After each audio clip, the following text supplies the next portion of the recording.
I will call our monthly board meeting to order on Monday, August the 8th. We're glad to see everyone this afternoon.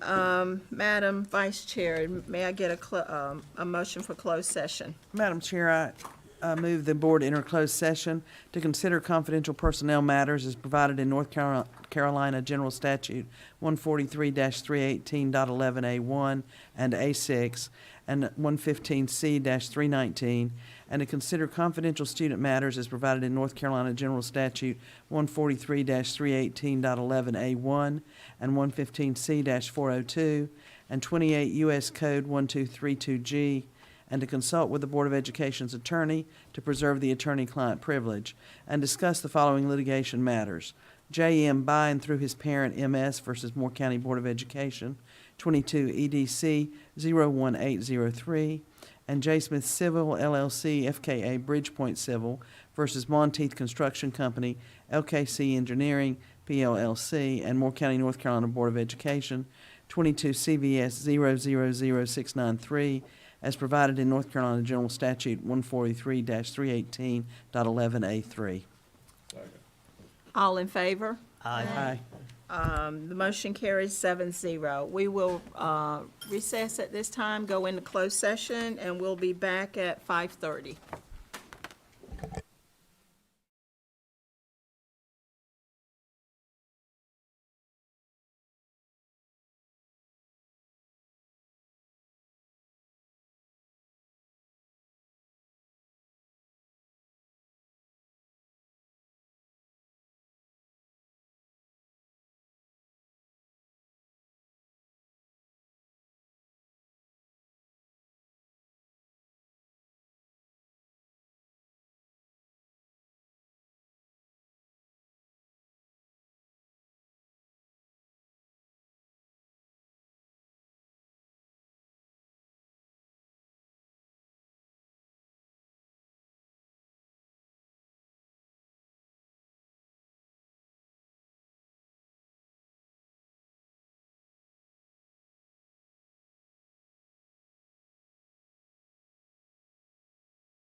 I would like to call our board meeting back to order.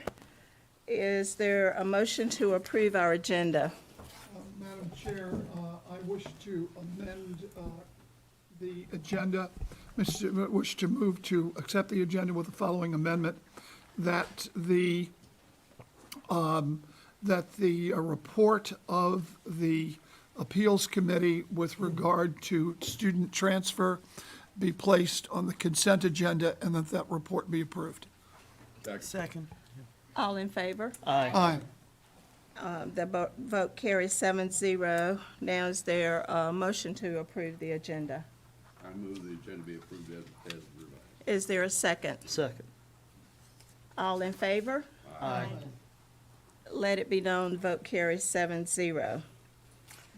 Next, we have our Pledge of Allegiance, and it's my understanding that we have someone that will come up and lead us. If everyone would stand, please.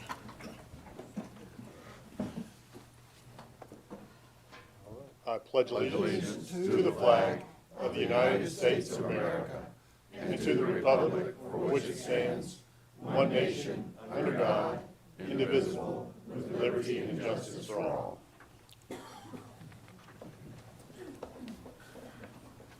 And next, we have our inspiration by Miss Catherine Nagy. We are now just 3 weeks from the start of a new school year, the senior year for the class of 2023 and the incoming kindergarten class of 2035. Let us reflect now on that for a moment. We have students coming to us in 3 weeks, some of whom have been with us for 12 years. Others will be joining our family and may be with us for the next 12 years. We are all servant leaders in one sense or another, and these children are the ones we serve. What are we doing every day to serve them? To teach them not just the life of academics, but the academics of life. To comfort them in times of uncertainty. What do we bring every day to ensure their lives are safe and fulfilled? What are we doing to enrich their spirits and engage their boundless curiosity and burn off their abundant energies so that one day they will look back on their time at Moore County Schools with affection? Let us reflect then on the work we bring and the point of it all. For if the betterment of our children isn't the point, then there's no point in any of it. Thank you. Thank you. And now we will have a moment of silence, please.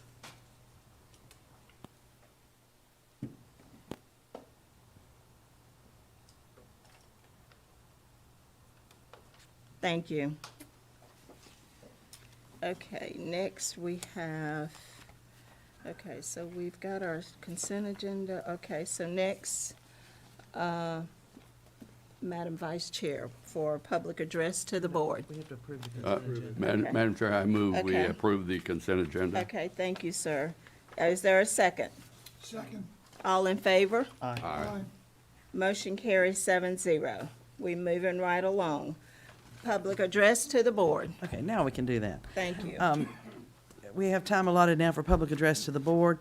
Reminder that to all speakers that each speaker is limited to 3 minutes, and we will have a countdown clock on to help them keep up with the time as it passes. We have only 2 speakers tonight. Our first speaker is Steve Woodward.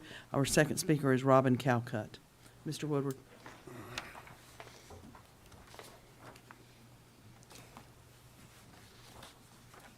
Good evening, Steve Woodward from Pinehurst. The clock. Oh, there it is. Approximately 146 days from now, many of you seated before us will have been dethroned. Should you wish to observe future school board meetings here in this cozy setting, you will be subjected to the possible indignity of metal detection, lining up at the door with your fellow alleged domestic terrorists, rain or shine. While it is unlikely you will deign to be physically present here, please tee up your YouTube channel every month so that you can observe the will of the people being carried out by a newly installed board. You will marvel at a newfound commitment to educational achievement across all age and socioeconomic spectrums. You will stand aghast amid serious discussion of financial accountability, particularly when new school construction is contemplated. And you will look on in astonishment as the board rejects proposals to reimpose classroom masking or impose mandated injections of experimental mRNA serum into children. Yes, dear elected servants, your time is short, and mine is too. It has come to the attention of those who choose to be informed that a fund diversion scheme is playing out in the Moore County Schools Central Office. Now, we are told metaphorically there are no free lunches in this world, except when the federal government unleashes its charitable fire hose in uncertain times and amid a deadly pandemic with a 99.5% recovery rate. During the past 2 academic years, free lunch funding flowed into Moore County to address the needs of economically challenged children and their families who were forced to stay at home, forego no-expense school day lunches, and worst of all, an adequate education. Members of this board imposed all of this on us, all the while knowing that the Fed's free lunch compensation far exceeded actual lunch costs. Thus, a slush fund was born. Feed the poor, fleece the taxpayer. It's the most well-worn page in the Great Society playbook. Now here we are on the brink of reimposing fees for breakfast and lunch, and even increasing fees, yet sitting in your formerly secret fund is $2.8 million pipelined down from the U.S. Treasury, but never fully allocated, and the funds cannot be earmarked to cover expenses other than feeding our kids. Thus, if the feds grant you $4.43 for lunch per student, serve kids a $4.43 lunch. Why can't free lunch be an awesome lunch? In any case, you've been exposed banking $2.8 million. This is not mere negligence. This is not just incompetence. It appears you systematically rolled poor kids for their lunch money. Thank you very much. Thank you, Ms. Calcutt. Good evening, Madam Chair Thompson, Superintendent Locklear, and board members. My name is Robin Calcutt, and thank you for the opportunity to share a message this evening. School safety and school improvement are important in our community. If these are also your top priorities as a board, then I ask you to consider the importance of a collaborative culture. A collaborative culture doesn't just happen. It requires leaders with unbiased efforts to build relationships with people sometimes who have different knowledge, beliefs, or life experiences from their own. While I was an audience member during the July board meeting, I was appalled to witness 2 blatant examples of discord, which demonstrated a lack of respect for fellow board members and the staff of our school district. We need to recognize that this is out of character of the values of our community. A field trip request prompted a speech to recite national political themes of so-called indoctrination, leftist strategies, Common Core, and social emotional learning. It is true that our schools and parents need to ensure that field trips are safe and benefit our students. Was it necessary for the audience to endure a nearly 20-minute rant, which led to a parent in the audience reminding the board that children are watching you? If there was an item pulled from the afternoon agenda, why was there a reprimand towards our superintendent and staff for their efforts to improve a policy regulation? Yes, maybe the regulation did need further discussion with board members at a later date, but what was the purpose of the 10-minute rebuke, calling the staff a bureaucracy and accusing fellow board members of rubber stamping past policies? Were the comments meant to ensure a productive culture for our school staff? I don't think so. A collaborative culture begins with the Board of Education members and how they respect each other, the students, parents, and staff. The work continues with how our community supports our schools. The long-term benefits of a welcoming school district to truly know our people has a direct impact on how we enable our students to thrive, to learn, and to grow. With a collaborative culture, we can meet improvement goals and, yes, have an impact on school safety. I hope that as a community that supports public schools, we will each consider the importance of treating each other with respect and civility. I hope that we will all work together for the success of Moore County schools and the success of our students. And I wish you all a wonderful school year. Thank you. Thank you. That concludes public address. Thank you, Madam Vice Chair. At this time, we'll just pause for a moment if there is anyone in the audience who would like to leave the meeting at this time.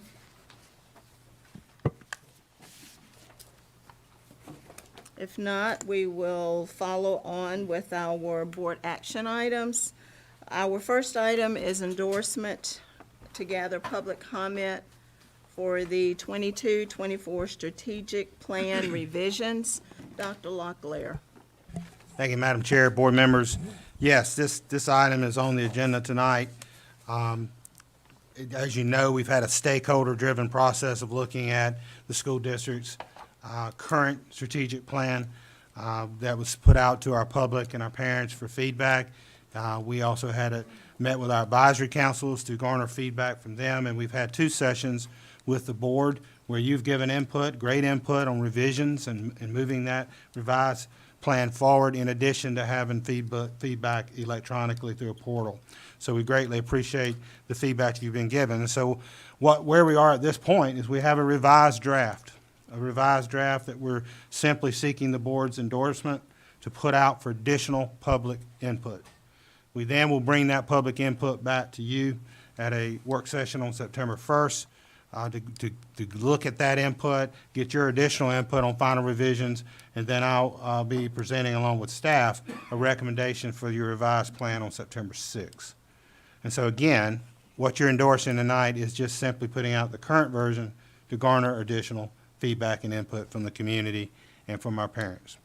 So certainly open to any questions. Dr. Metcalf, don't know if there's anything else you'd like to add? No, sir, but I would say that it will be out before 10 days, between the 9th of August tomorrow to the 19th. Then we'll gather that information, put it together, and present to the board at that September 1st work session, and hopefully be able to work together to have a final draft, which we would bring forward for recommendation. Board members, at this time, do you have any comments? Do you have any questions? Again, this is a draft and follow-up of our last work session that we had with Dr. Metcalf, Dr. Locklear, and his team.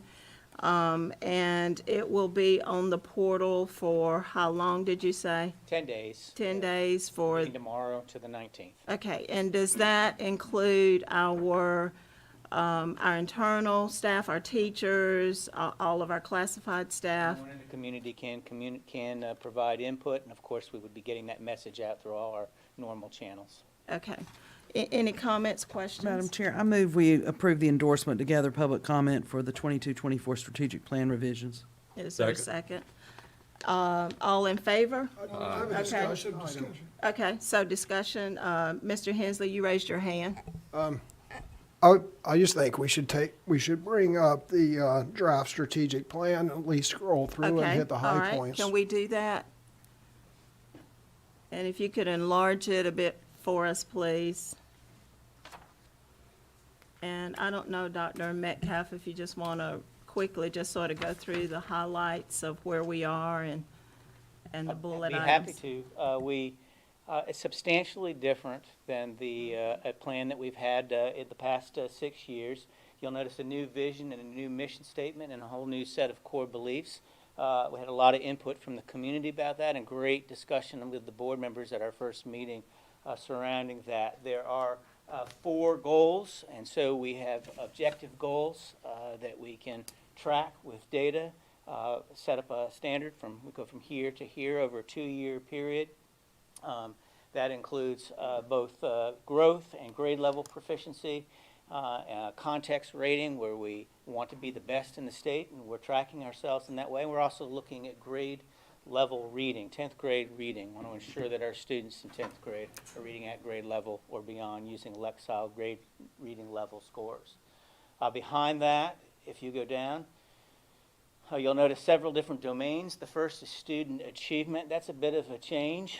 We combined two of our domains into one, and so it's a student achievement domain.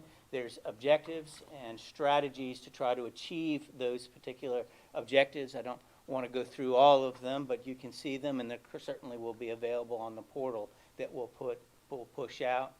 The district will utilize strategies to engage and improve achievement, supply aligned, standard-based curriculum resources and materials, provide a safe, supportive, and disciplined school environment that's conducive to learning, and then strategies to work toward each of those objectives. And of course, monitor and support the school improvement process.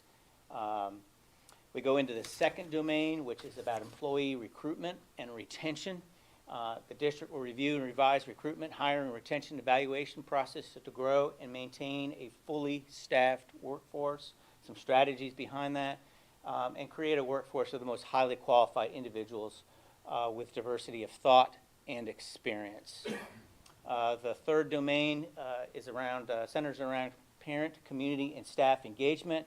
The district will effectively engage families, community, and all the staff in the education of students, and some strategies to work toward that, and develop a communication plan to further community and parent engagement and awareness of district goals and major initiatives. One of our goals here would be, or objectives here is to really increase our level of communication externally with the community, and some strategies around how to do that.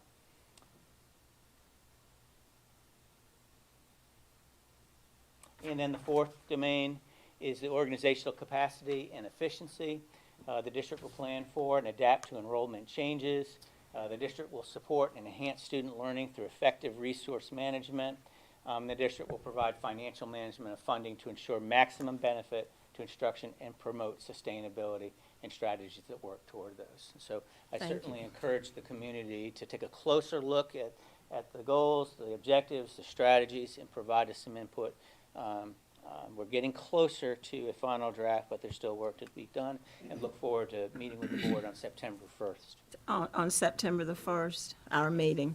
Thank you, Dr. Metcalf. And also, we want to thank our teachers, our staff, and the community who have graciously provided feedback on our first two efforts at our portals. We received a lot of very open, transparent feedback that helped us to revisit, to dig down a little deeper with regard to our details. And so thank you for what you have already given us. And we're hopeful that you will take time to give us feedback on the draft that we have thus far. Mr. Levy, did you have a comment? I do. I have quite a few comments. First of all, I don't think, with all due respect, I don't think this is ready for prime time. And one of the reasons why I don't think it's ready for prime time is, while I agree with the core beliefs and the problem of the goals. Now, we have some specific goals here, okay? One of the goals, which was in an earlier draft, which is not in this draft, was a goal which was to make sure that our minority students who have grade level performance of roughly 50% of the general grade level performance, that what is called the education gap is reduced. And that needs to be a goal. We need to meet it head on. That was in an original draft. It was taken out. Unless, this is supposed to be a strategic plan. And it must be both strategic and it must be a plan. The first, you must start with goals. And if you don't, even if these goals are painful, even if it's very painful for us to say that our minority students are only achieving at 50% of our major demographic, then we have to hit it head on, and we must have a strategy to also cure that. That leads me to one of the other problems with this, and that is, first of all, we are using in this draft 2019, 2020 information, and we are setting our goal, because we do have a goal in here of raising our grade level performance overall. By the way, I think that ignores our minority students. And despite the pilot trying to give me some bad publicity in that regard, I'm here for the minority students. We're using, because we don't yet have, and I understand by the end of this month, we're going to get our grade level performance documentation for the previous school year. Am I correct, Dr. Locklear? That's correct. State board's set to vote on that in August. Okay, so I do not see how we can set goals based on 2018, 2019, or whatever that is. And also we have some based on 2020, 2021. We have to know where we are and where we're going. The majority of this deals with what are called with what I call platitudes. For instance, I had written down here a few things, but one of the things that you said, we're going to use highly qualified people. Well, I mean, is that a strategy? Did anybody ever suggest that we not use highly qualified people? That is common sense, but it is not strategic, and it is not a plan. It is just common sense.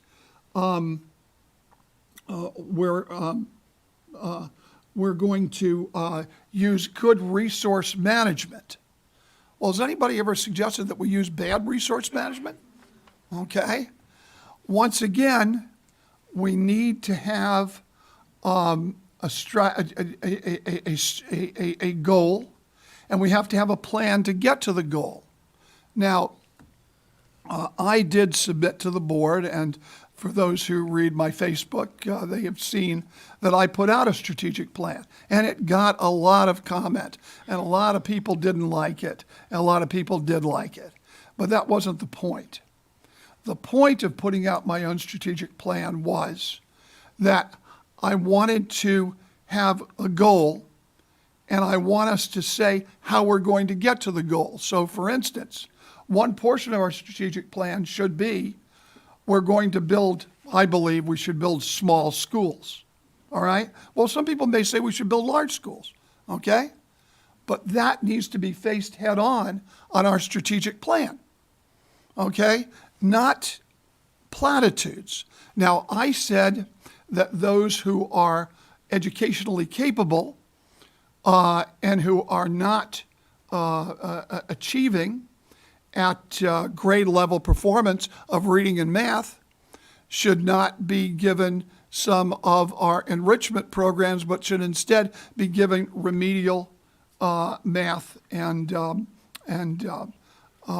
reading. Okay, some people said that was punishing the children. Some people said it's a good idea because we have 50% of our students don't read at grade level. At least that's what we know now, but next week we may know something different, okay? But we need both a plan to do it and a strategy to achieve the goal, not give out platitudes that everybody can agree with, like we're going to have safe schools. No, tell me we're going to hire an SRO officer for every school, and tell me how we're going to get the $1 million that it's going to cost to hire an SRO officer for each and every school in order to do that. Those are difficult, and I'm not so sure that we're capable of tackling them really quickly. I think we are capable of tackling them, but what we've got here is neither strategic nor a plan. So therefore, I think it needs to go back to committee so as to give us both a strategy and a plan set with goals on specifically how to achieve those plans. That's my feeling. Any other comments? I just have a comment. I mean, I'm with you on a lot of stuff that you've mentioned, but our goal today is just to get parent feedback to see what they think about it, and then I think we as a team are all going to come back together and say yes, no. This is what the citizens want. This is what we think is right. So I'm not going to give what I think is wrong. Correct? This is just basically we are just voting for parents to Parents, yes, decision. for this to go out on the portal. Right. Yes. But we should show what we're going to do. Are we going to build large schools or small schools? How are we going to do the reading? And that's what we should give the parents so that the parents can give us feedback on that. We're going to have safe schools. Give that to a parent. What's a parent going to say? No, I don't want a safe school. Of course parents want safe schools. All right? What feedback are they going to give us on that is meaningful in how to establish safe schools? No, we need to tell them how we want to establish safe schools, and then they can comment and say, no, you're all full of it. You should establish safe schools this way or that way. That's the kind of feedback that I'd see, and that's the reason why I'm going to vote against this, releasing it to the public for comment at this time. That's just my feeling. Any other questions, comments? All in favor of proceeding to allow this to be out on the portal, let it be known by saying aye. Aye. Any opposed? Nay. The vote carries 5-2. Next, we will have our, let me get back to my agenda here. Okay, next we have a request to endorse plan for needs-based public school capital funds grant. Dr. Locklear. Thank you, Madam Chair, board members. Yes, this is something that we're bringing to you. We weren't able to bring to you at your work session, but because of the time sensitivity nature of this grant, we wanted to bring it to you today. The needs-based capital funding grant is something that's been available and provided by the legislature for a few years, but in the biennial budget, they did change the qualifications and projects that will qualify this and some of the information around it, and they did make it available not only for what the state calls Tier 1 and 2 counties, which are counties that may say have greater needs, but also for Tier 3 counties like the County of Moore. So now Moore County is eligible to apply for this needs-based capital funding grant. It did not open until August 1st, and it's due on September 1st. Therefore, the time sensitivity of it. Mr. Baraff is going to take us through a little bit of the qualifications of it, a little bit about why we are proposing the projects that we are to include on these grants. And while these grants are really lean heavily to Tier 1 and Tier 2 counties, we do think it's important that we try to strategically apply for projects that may have a chance at qualifying and being awarded a grant. Mr. Baraff is also going to talk about that with these needs-based capital funding grants, that counties have a local match. A local match has got to be part of that from your local county commissioners.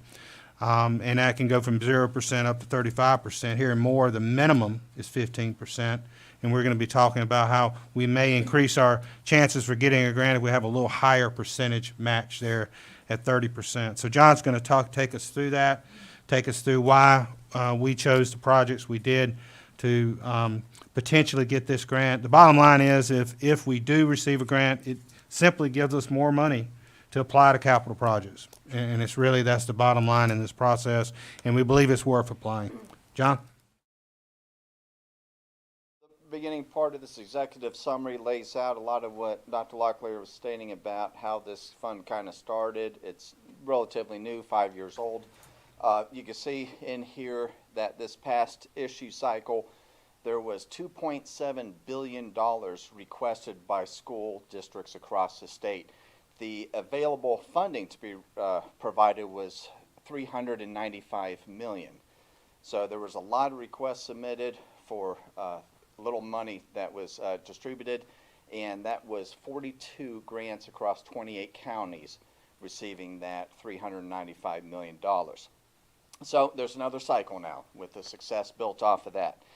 So the new cycle, there's still the carryover, the $2.3 billion that did not get funded, and this round has approximately $300 million in funds to apply for. If you could scroll down on there, you will see at the bottom of the sheet, it begins to outline in here the evaluation rankings that DPI applies to each of these projects. And this is with requirement of the general statutes that was issued in the biennium budget and direction from the General Assembly. And the best way that it was explained to me on how the rankings work is, think of it this way. It's like a major golf tournament. You know, in a golf tournament, if you have 8 people that are tied in first, they're all ranked as first. Well, the person at 9th is not second, they're 9th. And it continues that way down the list. So this is applied the same way. So if you have a lot of schools that in one of these categories, say maybe the construction of the project's ready to start in 2 months. Well, those schools for that one item will receive a ranking of 1. The next group of schools ready might be 4 or 5 months out. Those groups don't receive 2, they receive, well, if there were 20 in the first category, now they all receive 21. So that's how it's been explained to me, how they work through a ranking scale through this. So here's some of the categories, or the categories that they use. One is prior recipients applying for an increase. So they rank for that if you were a recipient of a project and it grew, or you're seeking additional fundings. Counties designated as Tier 1 get a higher consideration. Counties with a greater need and less ability to generate tax revenue. This is measured through how much 1 penny of property tax might avail to the district, the county there for funding. Also, counties with a high debt to tax revenue ratio. If you could scroll down a little more, there you go. Projects that address critical deficiencies. Well, almost everything submitted does, so I'm not sure how that ranking breaks out. Projects with new construction or complete renovation, not partial, but something that impacts a greater part of a building, either renovating the entire campus and buildings on there, or building a brand new building would rank higher. Is that like Carthage Elementary? Should it be a new building or complete renovation? Yes. That's, As opposed to maybe taking a part of that, like a cafeteria, and just renovating that. Projects that consolidate 2 or more schools. This was done already previously, such as both Aberdeen Primary Elementary consolidating into 1 school as an example. Counties that have not received a grant in 3 years. More counties never received a needs-based grant, so obviously we'll rank high on that one.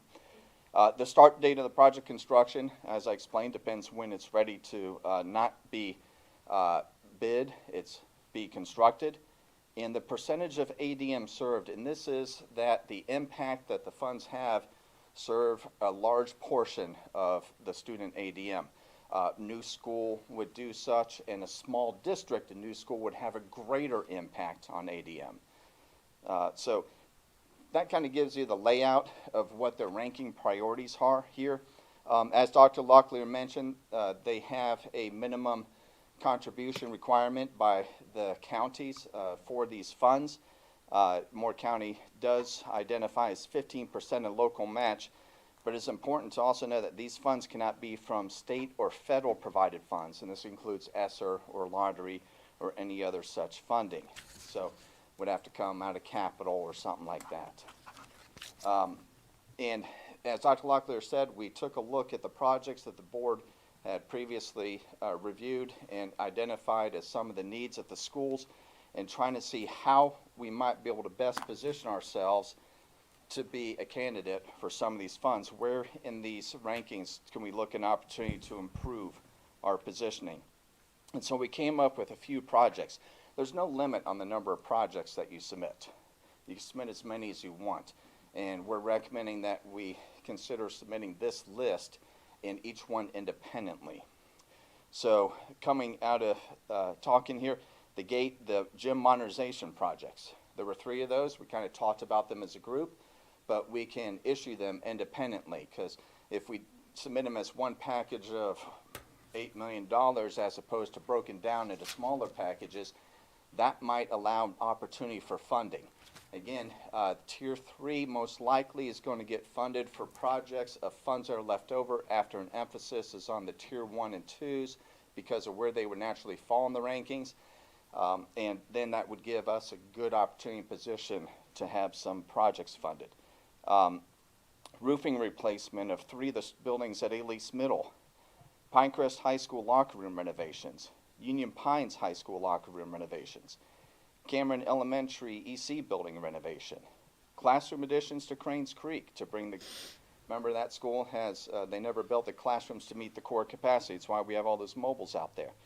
So we feel that these projects would give us the best positioning and opportunity on the ranking based off of how it was explained to us to have that opportunity to be potentially funded. Also, in speaking with DPI, again, the match is a minimum requirement, and those that increase the local contribution have been given consideration as well. Some districts doubled their contribution amount to increase their opportunity for consideration of receiving project funding. So this cycle opened August 1st. It closes at the end of the month. It does entail the need to take it to the county commissioners for them to approve, because they're the source of the funding for the project matches. And so with this, pending the board approval of projects, we will go to the county commissioners at their next meeting to present such a request. And I'll just note on that point that have had conversations with our county manager, who shared the information to his board as well, to our Board of Commissioners, so they'd be aware of this discussion this evening. And also just reiterate one point that John made, I also listen in on the webinars and the different information they've shared about these grants. And the Tier 3 districts that were awarded some grants were in situations where there wasn't enough monies left to build an entire school. You know, it wasn't $30 million left. There was $2 million left, or there was $800,000 left, or, you know, these smaller numbered projects. The Tier 3 projects that were awarded were along along those gains. So that was what John was referring to when he noted part of the thought process behind the projects that we put on there. Just a couple of questions, and then I know Mr. Levy has several comments on this. I know that the application needs to be submitted by September the 1st. Do we have any idea of what the turnaround time is for notification as to whether or not we get approved? Do we know how that process works? Is it October? Because I'm wondering, I noticed here on the executive summary that that grants have been awarded like it previously in November timeframe. So do we have another opportunity, should we not get on anything this go around, to do something in November again, or no? Is this it? They have not announced any other grant cycles at this time. Okay. This is the only grant cycle that's received the funding of approximately $300 million, and because the success of the first cycle. Okay, all right. And I just wanted to piggyback on what Dr. Locklear said regarding to communicating with our town manager, Mr. Vess.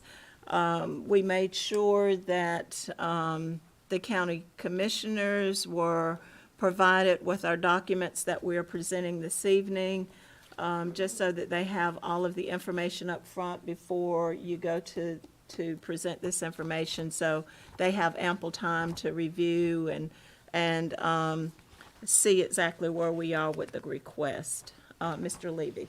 Yes.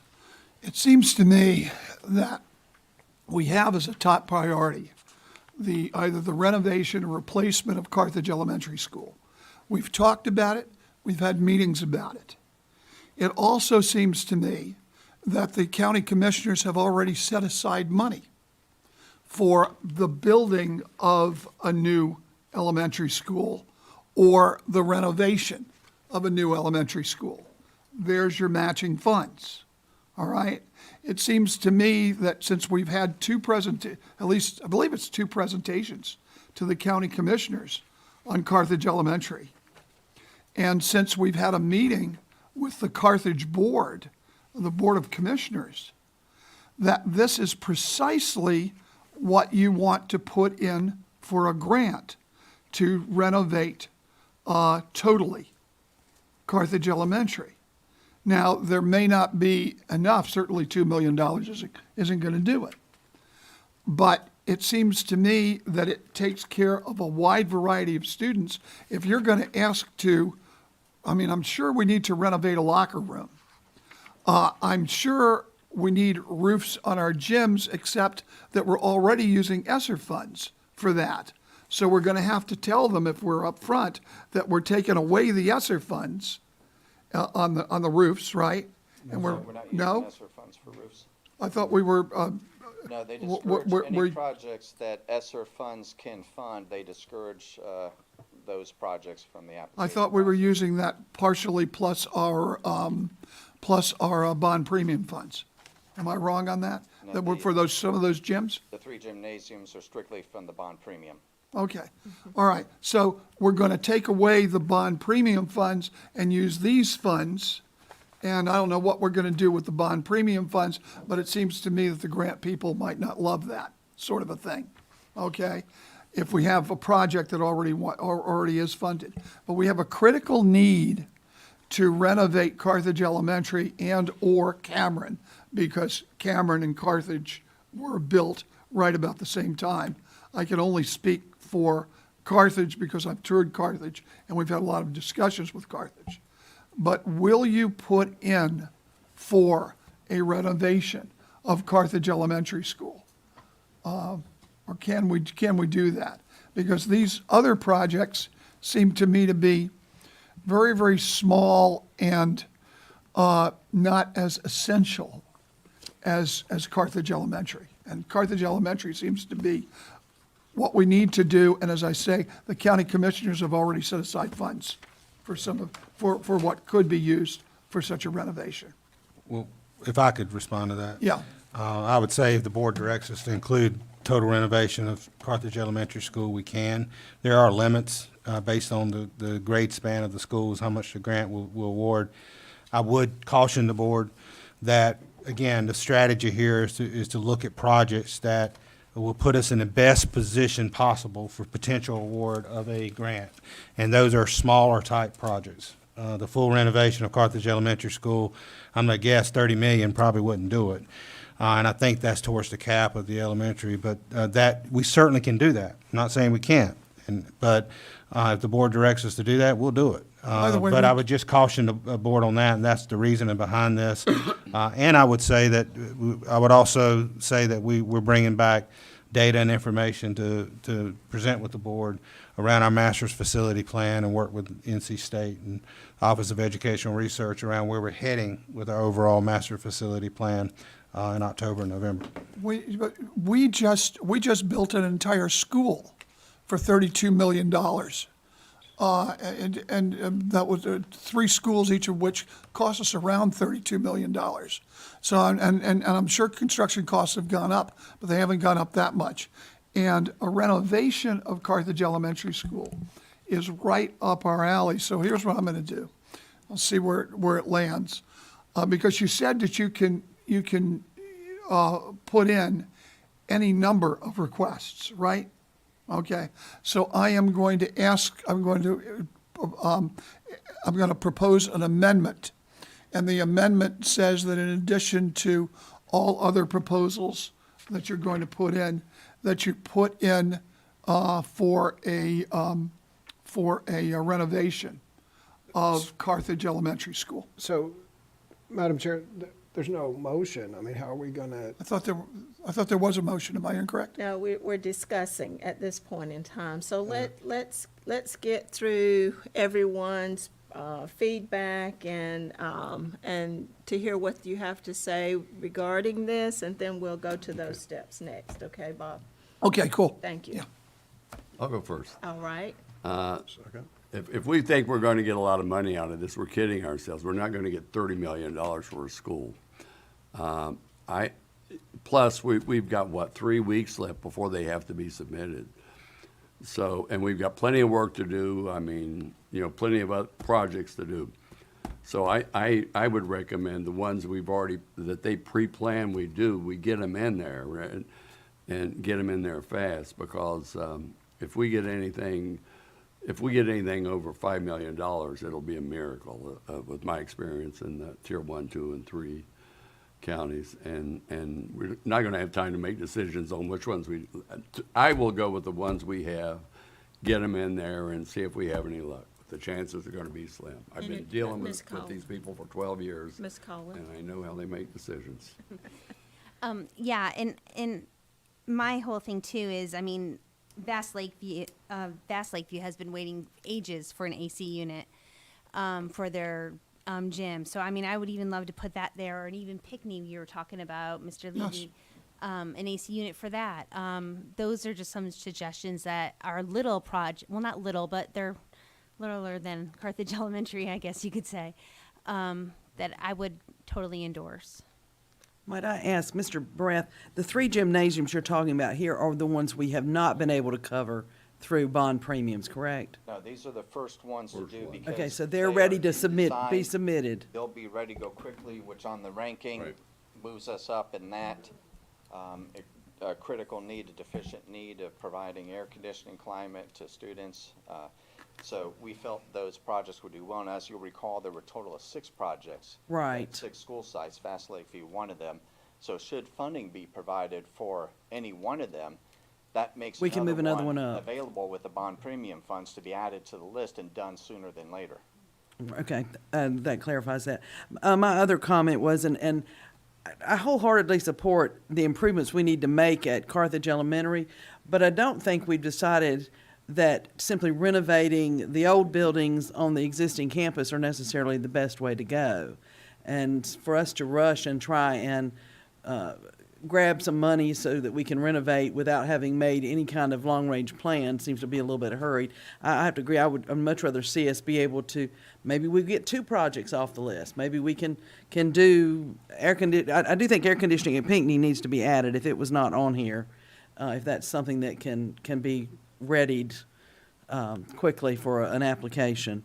But several small projects would be absolutely wonderful as well, since Moore County's never been able to get any money off this before. Any other comments, questions? Mr. Hensley? Yeah, so I actually have 3 comments. First is Moore County Schools was eligible to apply for this grant last year, and for whatever reason made a deliberate decision not to apply. So I'm glad to see that we are applying this year, because that was a huge missed opportunity last year. Secondly, obviously I have concerns on the timing of this. It's due 23 days, so really we just kind of have to make a decision today unless we want to do a special called meeting to work the priorities. But my concern, and then my third thing is, I'm concerned about the projects, or some of the projects. I mean, I understand the strategy, Mr. Brath. I understand that, if something that's currently funded gets funded from this, then we can shift that bond premium. But my concern is, if we put in locker rooms, we've spent, $3-4 million on athletic facilities on Pinecrest since I've been on this school board. Let me say that again, $4 million approximately on athletic fields, actually 1 athletic field for Pinecrest. And I couldn't imagine if for some reason the state funds, a new locker room for Pinecrest, but then, the Cameron Exceptional Student building goes without repairing air conditioner, right? So it's the same price. So I think that we should look at removing some of the, I mean, I'm glad that you gave us courses of action. You know, we always want courses of action. I think that as a board, and I mean, we need to discuss it today, but we need to look at these 7 items and maybe neck down some and just say, look, I mean, yeah, maybe you need to do locker room, but I'm not going to prioritize that over air conditioning for Pinckney or the exceptional center learning room. So I think the decision we have to make today, again, I'm glad we're putting in for it, but I think we should discuss the relative priorities of each of these and make some decisions on which one, because I can't imagine if, you know, the wrong ones get funded. Right.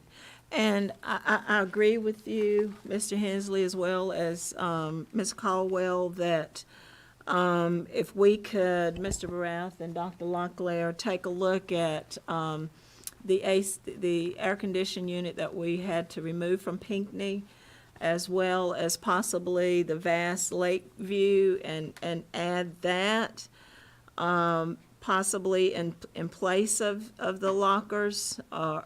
I think that would be more of a priority. And I understand what you're saying, Mr. Levy. However, whenever we look at where we are, we have already decided that given the cost of the modernizations for Carthage Gym, that we actually remove that down on the list. And so, back to Ms. Carter's point on, you know, how much dollars do we put toward Carthage, knowing that they need a brand new building? So that would just be my concern, is renovating a building that we've already had folks from the state to assess and grade out on whether or not it needs to be built or whether or not we can renovate, refurbish. So, board members, Question. okay. Mr. Barath, are your projects submitted in a priority order, or you simply put them all in one envelope and mail them in? They're just a list. There's no order to priority on these. They were just the ones that, in a review, we felt gave us the best opportunity for rankings. And that's primarily because you're ready to go fast with them, right? Well, some of them ready to go fast, Yeah. some of them, nothing's done on them as of today, but that they are identified as a need that the board had previously discussed on capital needs at all school facilities. And so, again, we're just, at the board's direction, we'll submit the ones the board approve. So if I could make a suggestion, based on some of the comments, is that if we could possibly pull the locker rooms and replace those with the Pinckney and the vast Lakeview. Board members, how do you feel about that? Well, one thing I don't understand is if we can submit an unlimited number. So just of- add it to that. And add Carthage Elementary. All you have to do is say no if Okay. you don't want the money, but, there was one of the county commissioners, when we approached them, and this was sort of it wasn't quite a private conversation, but we were talking about the need for more SRO officers. And the county commissioner said, well, if you don't ask, you shall not receive. She quoted the Bible, and I'm not going to try to quote the Bible because that's not my forte. But if we don't ask, we won't receive. So ask for all of it. I don't see the problem. So there was no limitation on the numbers, dollars. So we just add those Just on what two. could be possibly awarded, there's limitations on Yeah. the brand-new elementary school that Dr. Locklear absolutely. said a $30 million cap. Okay. Mr. So, Henry. so here's my thoughts, taking into account what Mr. Levy said. And what was real quick question, what was the vast Lakeview project? Their AC unit in their gym. Okay, so it was HVAC. Okay, thank you.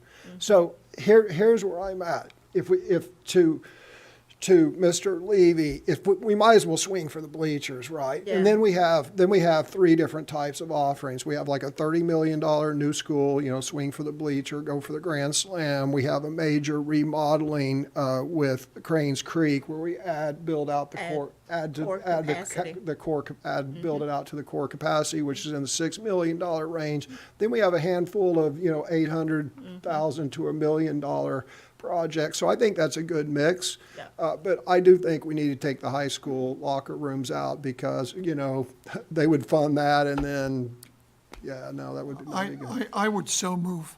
Okay. Any other discussion? May I just? Dr. Locklear? I just want to ask my executive officer for operations.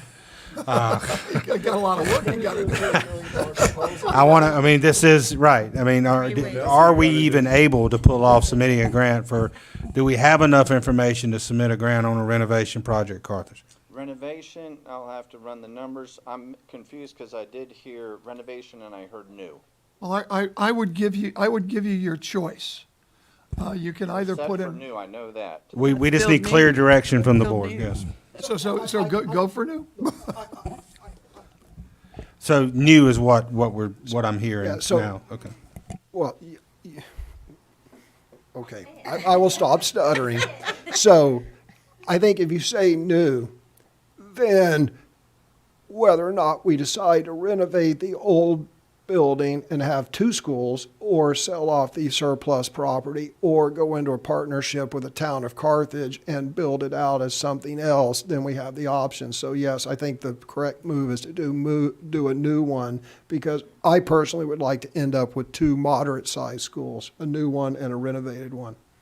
That's what I, Okay. that's what I. What if they only give you a little bit of the money you wanted for the renovated one? Well, then we'll only do a little bit of a renovation. Let us, here's the thing. Give us the money Give us and the we'll money. decide what we're going to do with it. How's that? Mr. Barath, they either would fully fund the project or not.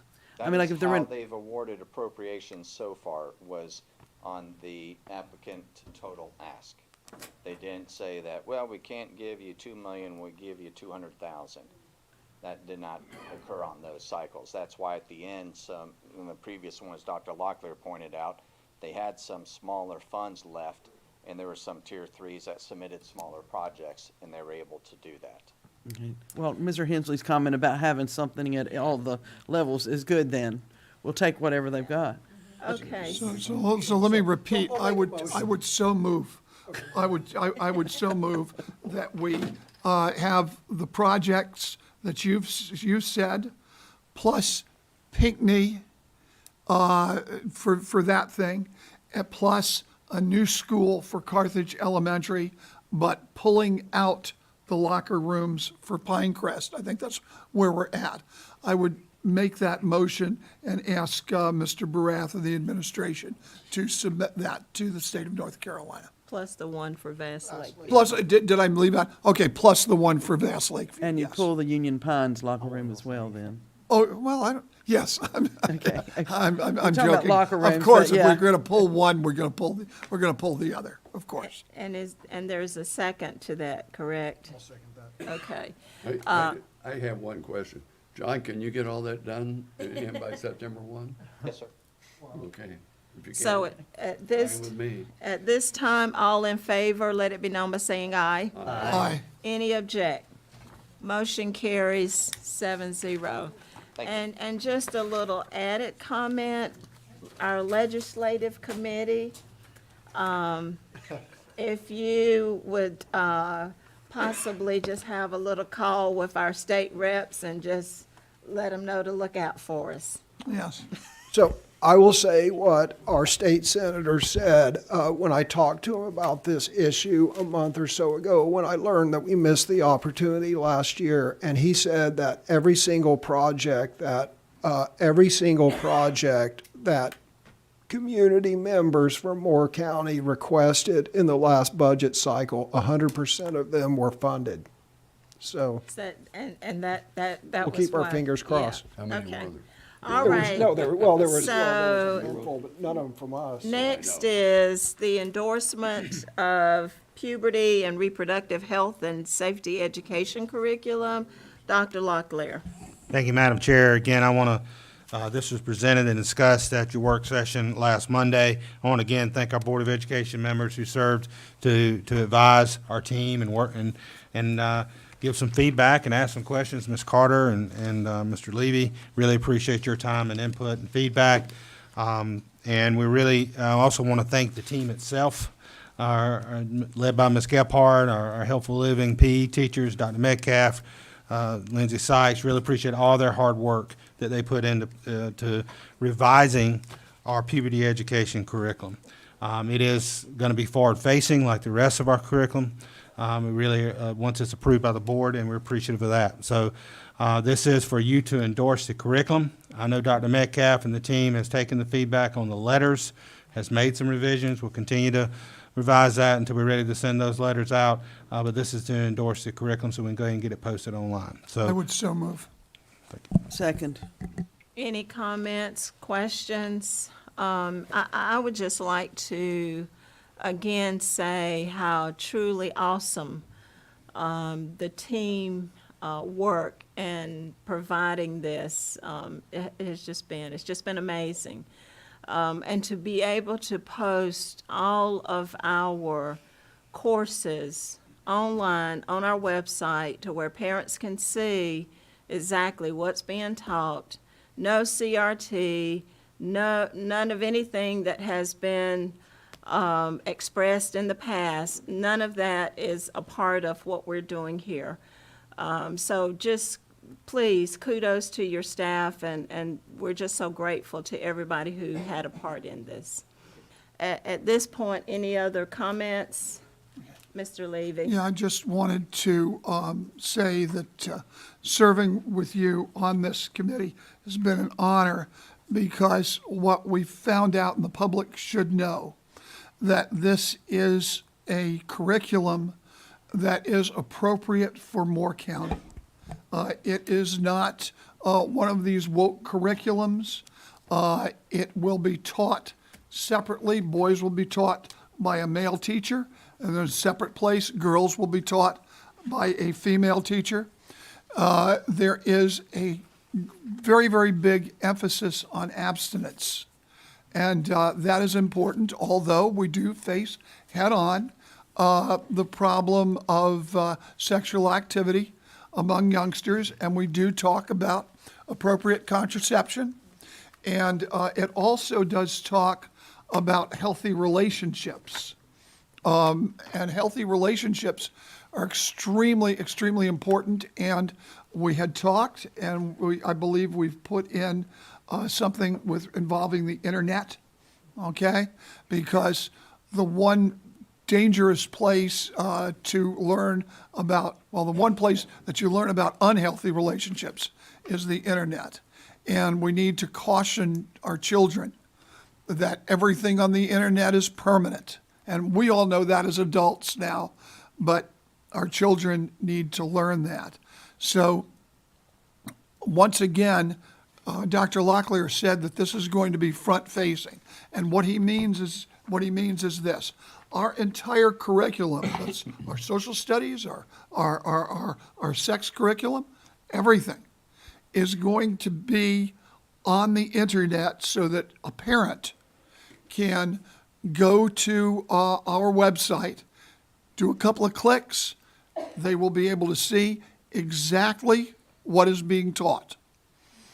And that is something that in a couple of other places around the country, notably, I believe, in Northern Virginia, they've wanted to go to lawsuits to do. But we're doing it because parents are our partners, okay? So I think that this is a curriculum that is necessary, but is also a curriculum that the people of Moore County will be proud of. Thank you. And again, Ms. Carter and Mr. Levy, thank you for your time. I know it was a lot of effort, and I really think that having our board members participate in some of the side levels of our committees has truly helped to bring information back to us.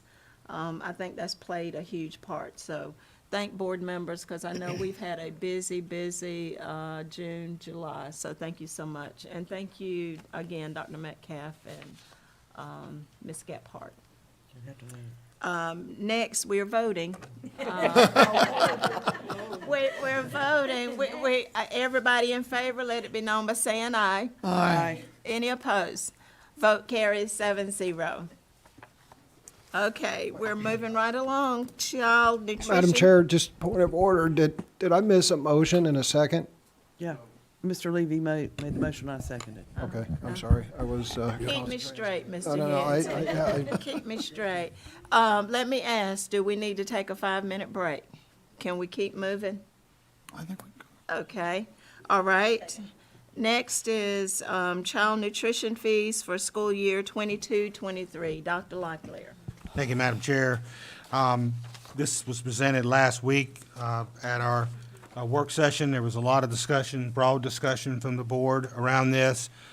Discussed information related to the reserve funding or child nutrition program fund balance that currently is in place with Child Nutrition Services. So we did share additional information around that fund balance in this executive summary and also emailed that to you. And what it can be used for. It is set to be used for child nutrition programming. The only exception to that is if you're over 2 months balance, you can charge what's called indirect cost, up to 8%, that goes back to the district. That's never been done in Moore County Schools because we've never had this large of a fund balance. This is somewhat as a result of the pandemic. So, again, this fund balance is to be used for child nutrition programming. Based on the discussion from the board, reviewing with John and information that's come from Ms. Lovelady, I have amended my recommendation from a 50 cent increase in meal prices to a 25-cent increase in meal prices, which would take us to $1.50 for breakfast, $2.75 for K-8 lunch, and $3, this is for paid, $3 for a 9/12 lunch. We are certainly open to any additional question and discussion. I also know there's some discussion related to a resolution on some concerns the board has around this matter. I know Mr. Levy has come up with one. There's some other information on the table around that, so that can all be part of the discussion. So I'm sorry, I hope I didn't steal your thunder, John, but I'm just trying to sum it up real quick. And Ms. Lovelady's here to answer questions. Really appreciate her being here as well. Just some quick additional new information. Scroll down if you would, Charlie, please, to the next page. A little more. That paragraph begins based on the projected operation. This was in response to some of the questions we had about why there needs to be some sort of a fund balance and the anticipated cash flow and expenditures from that to help respond to the questions that were asked there. And then as Dr. Locklear said with his recommendation, also accompanying that is that we will bring back to the board as January 2023 work session an update on where the department is on revenue and expenditures on that to keep the board informed earlier than wait until summer. And in the summer, when we have information from the USDA, you'll already have the information from January, half a school year approximately, to know where we were, where we are at, and where maybe it needs to be. So with that, I have nothing more to add to what Dr. Locklear presented. Board members, Mr. Levy, let's start with you, because I know you have a resolution. So let me propose a resolution at this time. It's come to all of our attentions that we have had a waiver of the means test for school lunches. All right, which means that parents have had to pay $0 for breakfasts and lunches, regardless of what the child's, whatever the family income is. All right. So what's going to happen now is that the Congress has not renewed that waiver. So in reality, what people are going to find is that while last year they were paying nothing for their school lunches, now they're going to be paying, I believe it's $4.50 for their lunches, which means that if you have 2 children in school, it's going to cost a family an extra $200 a month. Where are you getting the $4? Well, I'm actually, it's $4.50. It's $1.50 for lunch, if we do this raise. Excuse me, $1.50 for breakfast, if we do the raise, plus $3 for lunch. I believe that's the high school lunch. I think the elementary school lunch is $2.50. But if we look at there being 5 days in the week and roughly 4.3 weeks in a month, which is a little bit more than 4 weeks, if you round it out, the average family with 2 children are going to be paying $200 more per week this year, per month, excuse me, this year than they had to pay last year to feed their children. Now, while that might not affect, say, my grandchild, who I can certainly afford maybe to give her money for lunch, the people who are in the middle especially don't qualify for reduced lunches. Those people who yet have budget problems, they're going to say, well, what do you mean? This means I have to come up with an extra $200 per month just for my children's lunches. And if you look at that, what is that in a 9-10 month school year? It's $1,800, $2,000 for a family that has to find that somewhere in their budget. And that is one thing that we're very, very mindful of.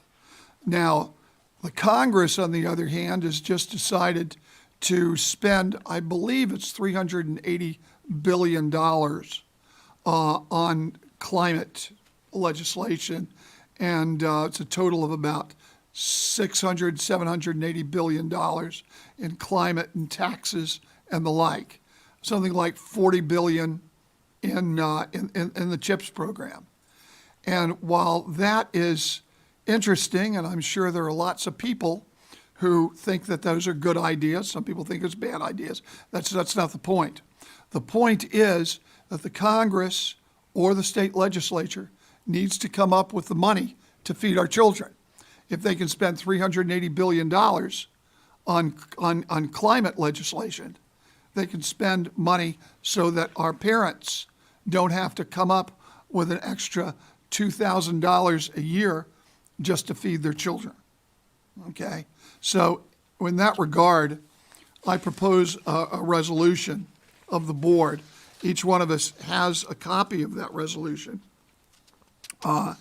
Basically, it asks the United States Congress to pass immediately a reinstatement of the means test waiver. And it also asks the state legislature through the Speaker of the House, the President Pro Tem of the Senate, State Senate, and also the governor to call the legislature into special session, if necessary, to take from the state surplus, and there is a state surplus, enough money so that we can reinstate this waiver. Right now, inflation is running at 9-10%. Parents are having to pay extra money for just regular food, okay? And all the other things that they need to. They can't put money in their gas tank because gasoline prices have doubled. At the very least, we can embarrass the governor and we can embarrass the Congress to say, first of all, for the Congress, out of your $380 billion, a couple of $1 billion to reinstate the waiver. And I think while the chances are very, very small that the Congress will take us up on it, maybe less than small that the legislature will take us up on it, still a long shot. I think this board needs to take a position on that And I think we need to send that to our federal and state legislators, as well as the President of the United States. Hopefully he is reading his mail. And tell them that they need to reinstate this waiver. So that is my resolution. It's more specifically put forth in a written resolution that all of you have. And I would move the adoption of the resolution. Is there that a as a motion? It is. I would like to make an additional suggestion to something to it. On your, your point number 4, the very last point where you've got the resolution being widely distributed. Yes. Yeah, I would like to add that this resolution is to be shared with all school systems within North Carolina, including a request for the support of all boards of education throughout the state. And I would accept that as a friendly amendment if that is, if that's, I think it's appropriate. Is there a second? I second. I agree. Any discussion about the resolution? At this time, all in favor? Let me Aye. know by saying aye. I'm sorry, I have something to discuss. Okay. So, no, well, at least pause a breath and let me, I've talked about this extensively, and I'm going to give an example.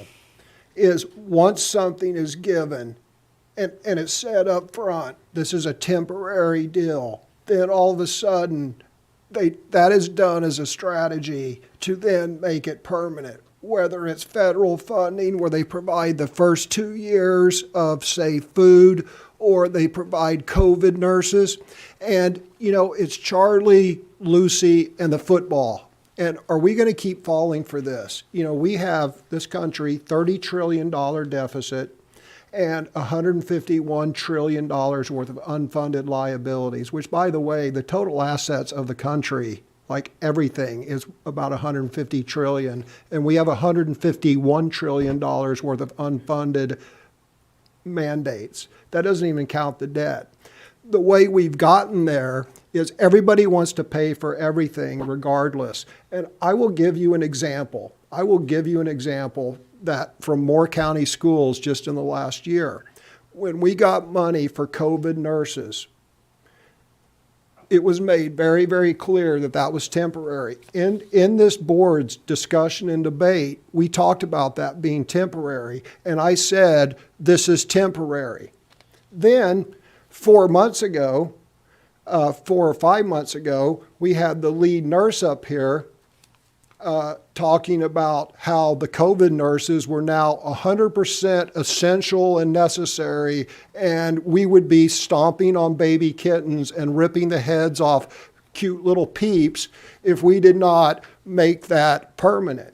This is the same game, different field.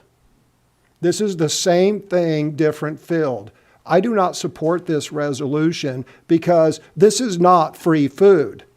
What this is, it's having our children's grandchildren pay for the food that those children eat because it's just being tacked on to the deficit. This is new spending. I cannot help that they're wasting billions on the war in Ukraine. I cannot help that they're wasting billions of dollars on green energy projects that are due to fail, which is the crux of Mr. Levy's argument. If they can squander money on this, well, then let's have them spend money on that. Unfortunately, they're going to squander money on that and then, maybe fund this. So I see this as virtue signaling. It's not going to accomplish anything. And further, I see this as just the continuation of the old rope-a-dope, let's do something for 2 years, and then everyone's going to act like it needs to exist forever. There's a couple problems with the resolution itself. Right here it says, yet many middle-class and working-class families who do not qualify for these benefits traditionally have had to pay full price for their meals. Well, we discussed that last week. They in fact don't. 30%, I'll go over the numbers when we talk about the next motion, actually it's 17%, 30% of the money that the federal government gives us to feed children who qualify for free meals, we're diverting that to subsidize the people who are not qualified. So the meals and I will go over that mathematically here in a minute. But the mills of the people who do not qualify are already subsidized to the tune of about 30% by taking money from the people who do qualify. So I do not support this. Mary Kate, just to get this right, I'm not for stomping baby kittens or pulling the heads off baby chicks, nor am I for starving. Of course, I want our children well fed. But the fact of the matter is that children that are 130% above poverty line get free meals in Moore County schools, actually nationwide, and children and young people that are 180% above the poverty level get reduced meals. And then on top of that, we take 30% of the money the federal government gives us to feed children that are 180% above the poverty line and below. We take 30% of that money and we subsidize it for everyone else, all the way up to include the child of the richest people in Moore County. So these meals are already being subsidized. So I oppose this. Okay. Is there any, Mr. Levy? Yeah, I'm going to take issue with my good friend, Mr. Hensley. Okay? So I know you've been waiting for this, Mary Kate, right? Okay. The audience has been too. Okay. We're, right. But, you know, I'm a principled, I've always thought of myself as a principled conservative. And I don't like the idea that our federal government is spending more money than it takes in. But we have a situation right now where we've got 9% inflation, closer to 10% inflation. We've got people who cannot afford to put gasoline in their automobiles. Okay? And we're asking them to come up, a family of 4, we're asking to come up with an additional $200 just to feed their children. Okay? Yes, if you're 130% above poverty, which means 30% more than the poverty level, and I can imagine that's not an easy place to be. Yeah, you might get some of the free lunches anyway.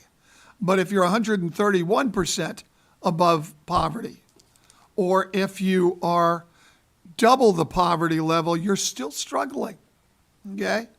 And I do look at the federal government and I look at the state government, and but certainly with the federal government, they are spending all sorts of money on things which I totally disagree with.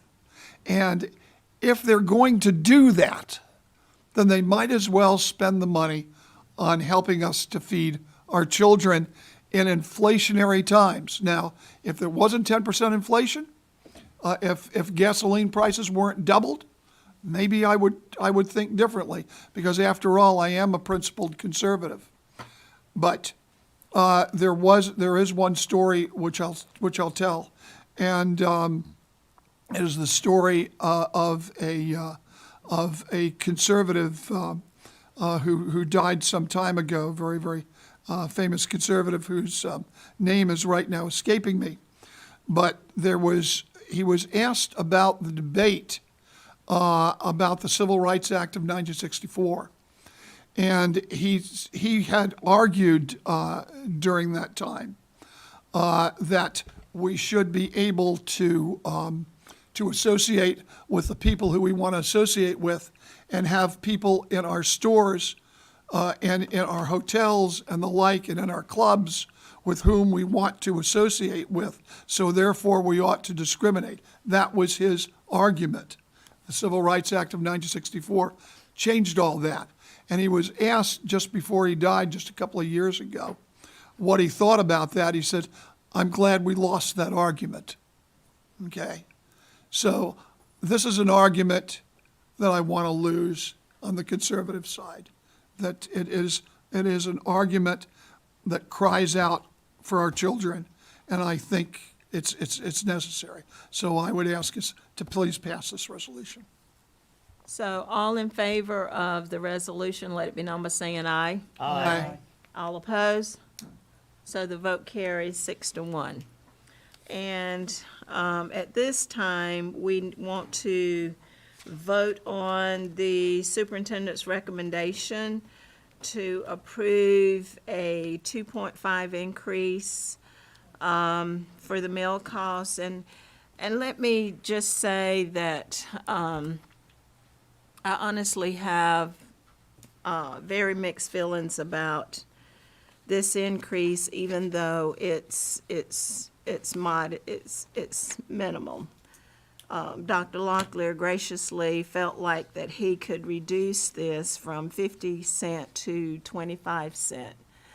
And with the new information on our executive summary that we have 1.653 million in fund balance, after we get through the end of December 2022, that we will still have 1.653 million in fund balance. And we don't know what school fees will be increased when our children go back to school. We don't know if there are any type of athletic fees that may be on top of this.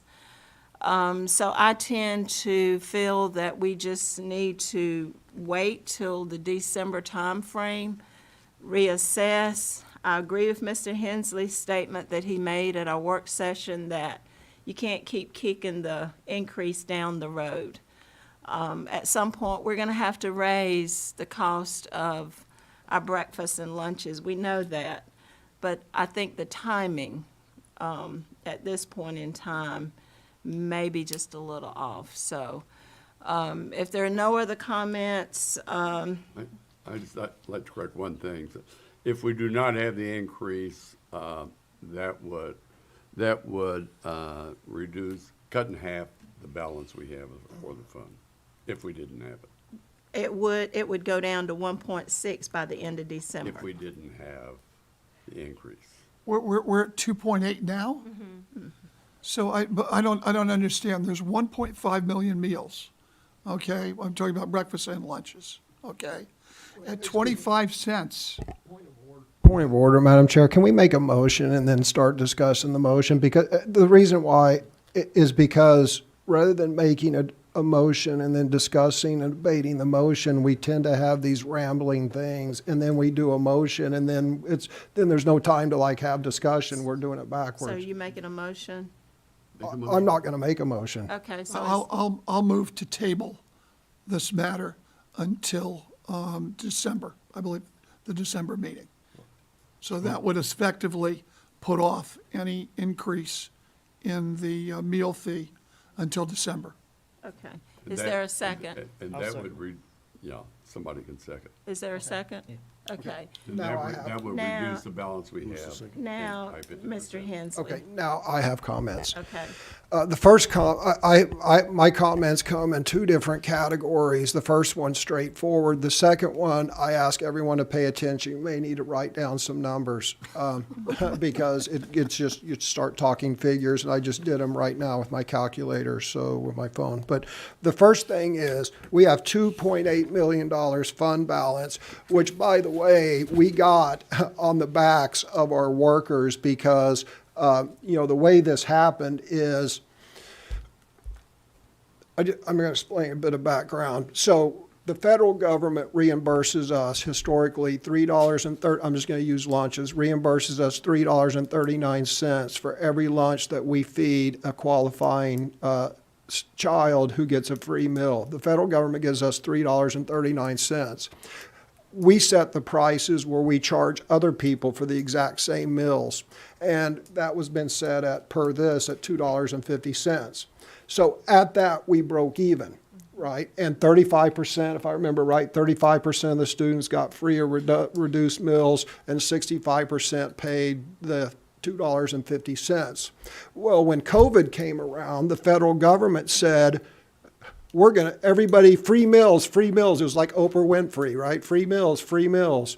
So the federal government didn't reimburse us the subsidized $2.50 rate. They reimbursed us $3.39. So the 65% of students where we would normally get $2.50 from, the federal government was giving us 30% more, 89 cents more per meal. Plus, since it was free, you've got more people getting stuff. I mean, even Miss Carter's grandbaby participated in the free meals because we heard about that time and time again. So that difference, we had a 50% increase in meals. We had a 50% increase in the mills, and the federal government gave us MSRP for every mill. And because of that, Moore County schools made $2.8 million. $2.8 million at a time when we were telling our classified workers, you've got to come in, you've got to feed these people. We were, this monumental task, and we were making money off of it. Right? So that's how we got this money, is it was the arbitrage between we charged the federal government MSRP when before we were charging a 30% discount. So what are we going to do with this money?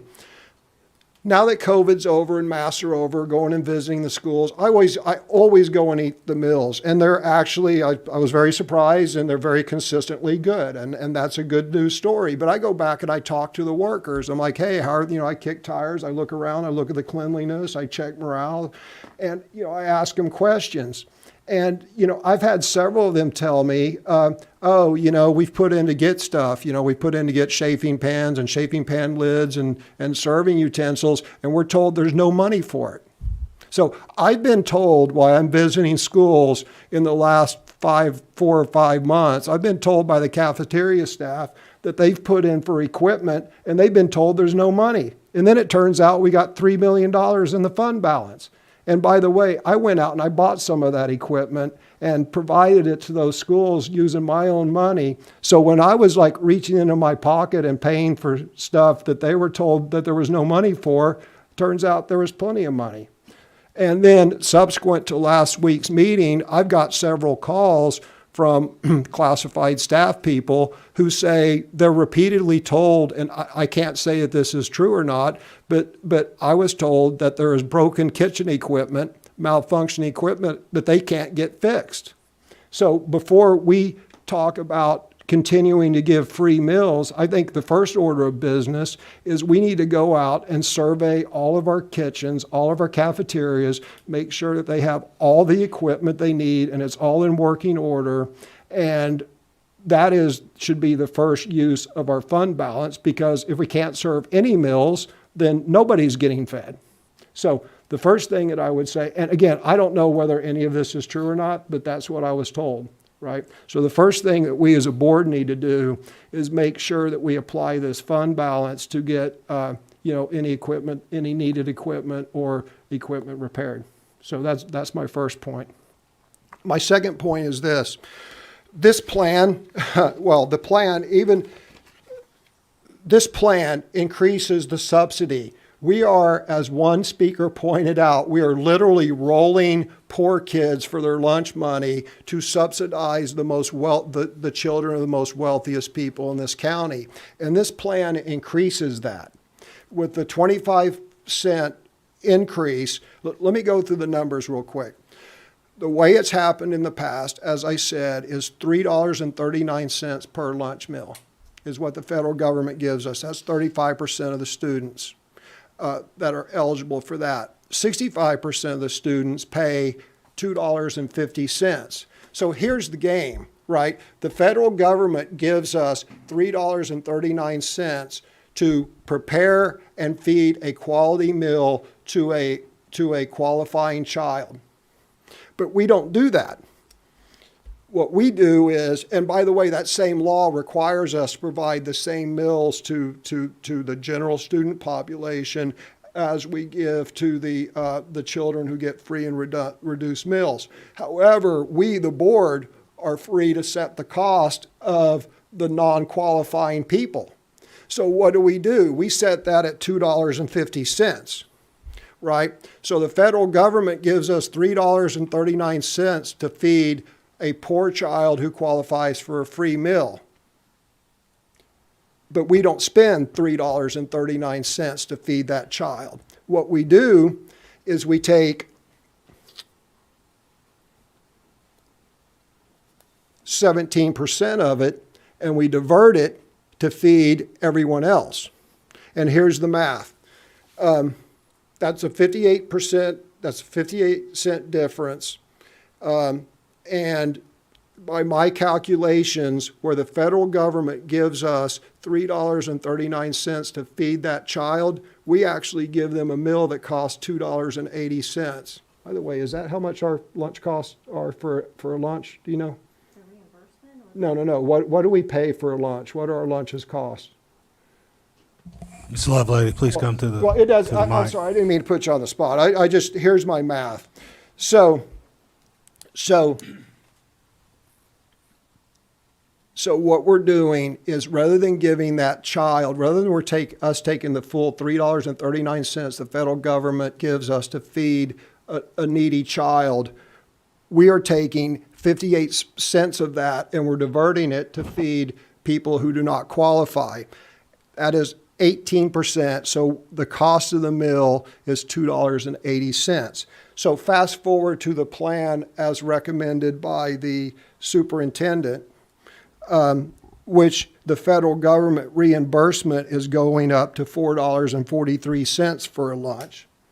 And if we increase the cost to $2.75 for the non-qualifying people, that subsidy right now that's 58 cents, that gap, we'll just call it the achievement gap. We'll call it the lunch achievement gap.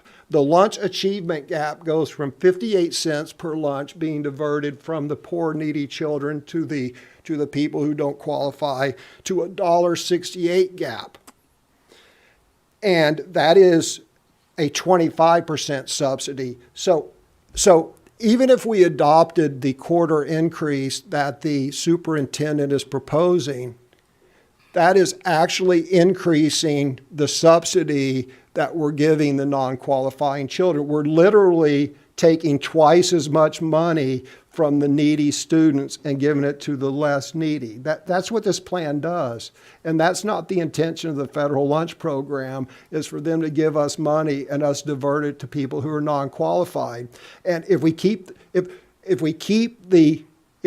cost the same, $2.50, and the federal government gives us much more money, then we are siphoning off even more money.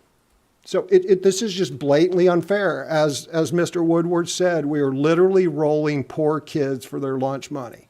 And we're taking that and we're diverting it to people who don't qualify for the program. We're subsidizing my girls when they went to Pinecrest. I didn't know it, but we're subsidizing their meals. We're literally taking it from the least fortunate people in our county and we're giving it to people who, to Bob's point, the person that's 181% above the poverty line doesn't qualify for a reduced meal, but they're already getting it subsidized 17%. And we just shouldn't be doing that. Could we ask Mr. Barath or Ms. Lovelady to respond to the broken equipment, needed equipment in the cafeterias? As far as broken equipment, I know there is some equipment that is currently under repair. The situation that we have that a lot of other people are having right now is getting parts. And so a lot of times we're waiting 3 to 6 to 8 months for parts. And to replace the equipment would probably be even longer. So we're waiting on parts for a number of things. As far as the small wares, the pans and spoodles, I've not had any recent requests for any of those items except for Pinecrest had asked for some new lids, and those were actually delivered to them in June. Thank you. Thank you. We have a, I would like to add to that about the equipment too. The board may recall that part of the approved Esser expenditure plan on needs was replacing some of the failing equipment in schools. And that's been something that's been underway as equipment's available by manufacturers to go and be replaced at a lot of the schools. So that's an ongoing process that we anticipate will still take another at least 1.5 years to complete. So good points, and, but just want to remind that there is a plan in place for those. Thank you, Mr. Barath.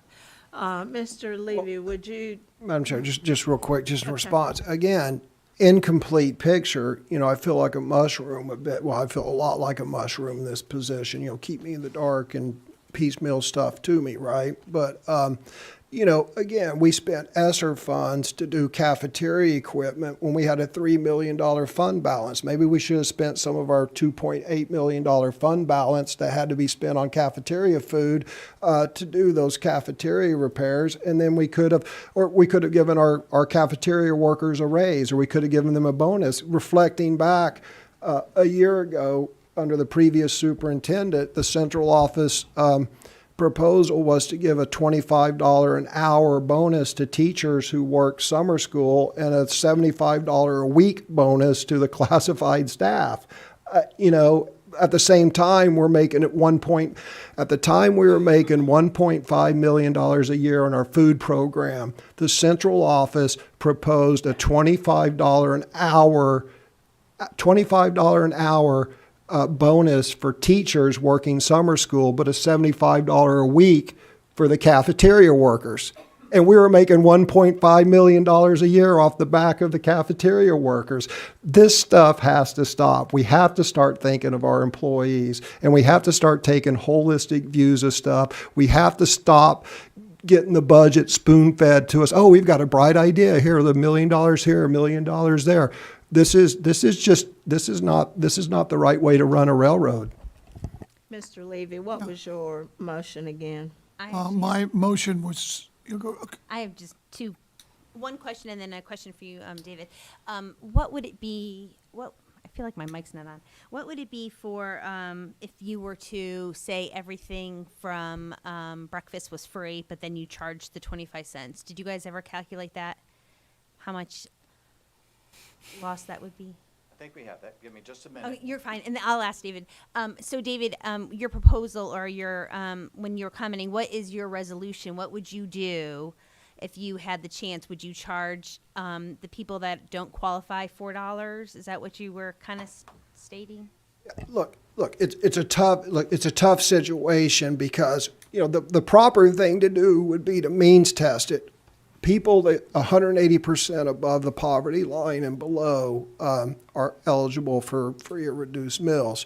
And to Bob's point, and everyone, look, I understand this. People struggle across the entire spectrum. If you're at 181%, it's just a cutoff. The ideal situation for us would be to do some sort of means testing above that, but unfortunately, we can't do that. A, it's probably illegal for us to have that information, and B, it's just an administrative headache. So I do not have a solution to this, but I can tell you this. I can tell you that we have a $2.8 million fund balance that is of dubious origin, and maybe we should have done something else with that earlier on. And the other thing that I can tell you is, beyond a shadow of a doubt, we are taking, the federal government is going to be giving us $4.43 to give a $4.43 meal to a poor, disadvantaged child.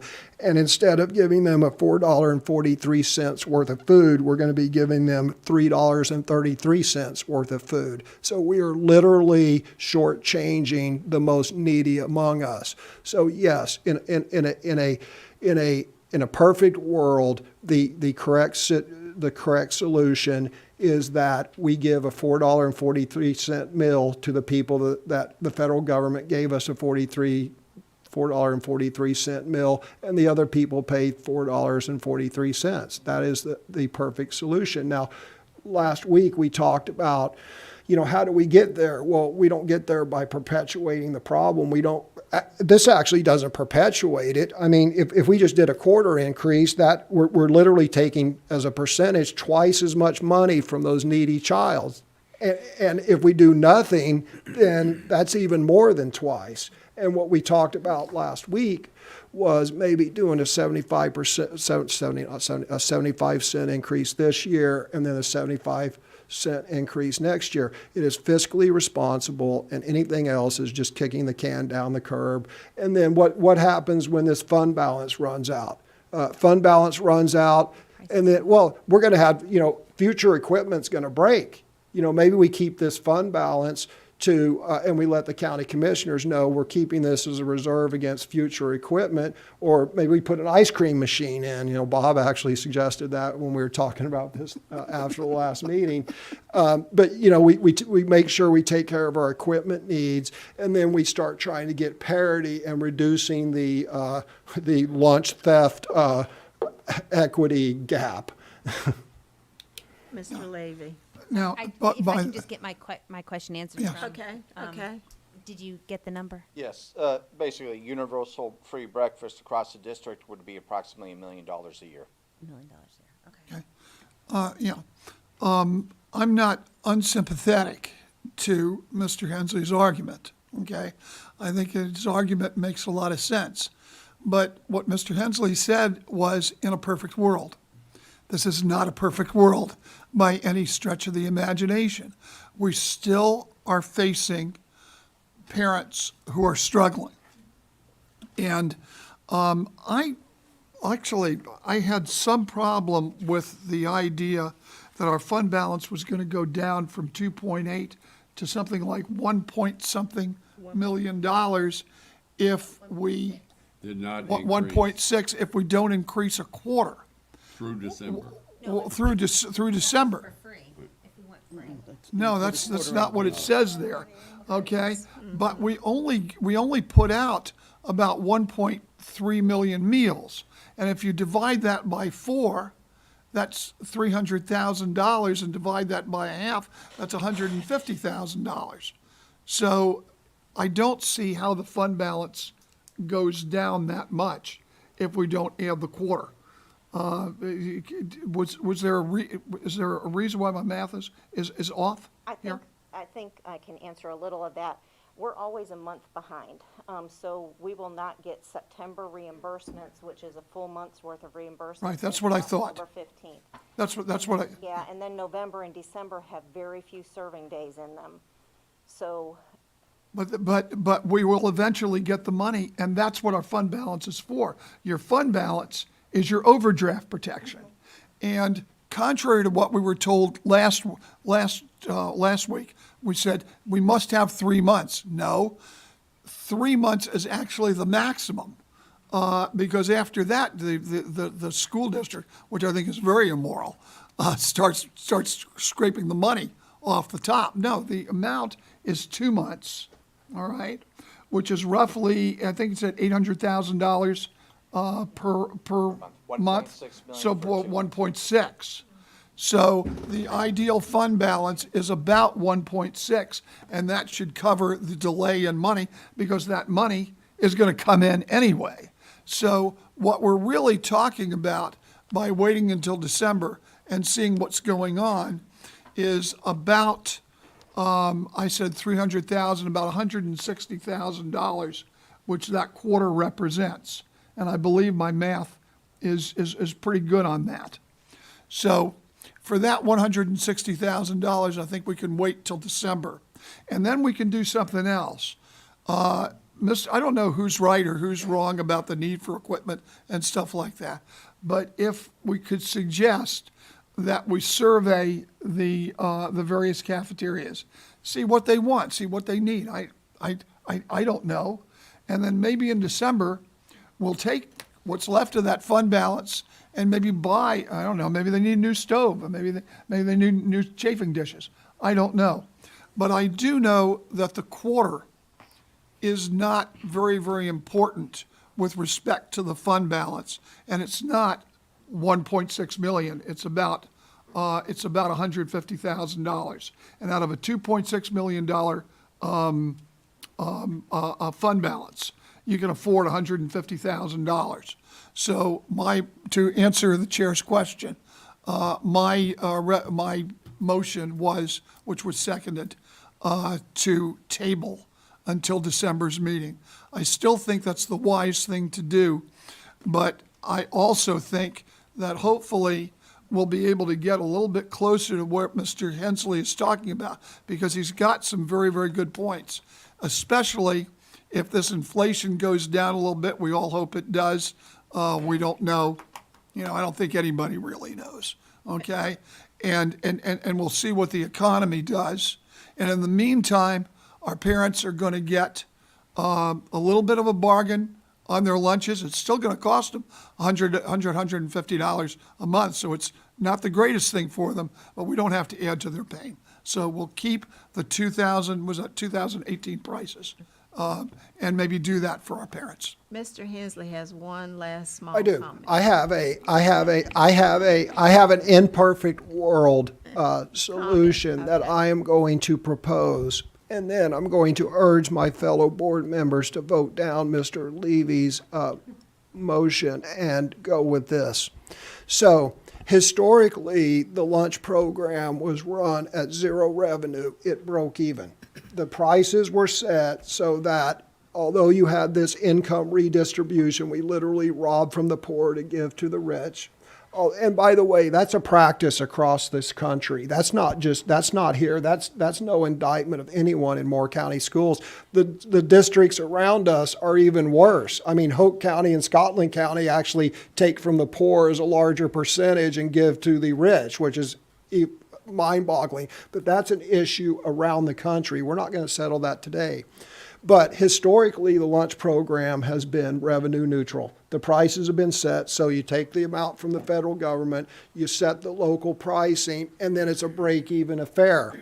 So what I would say, and the correct solution, Stacy, and answer your question, in a perfect world, you charge, everybody pays the same, right?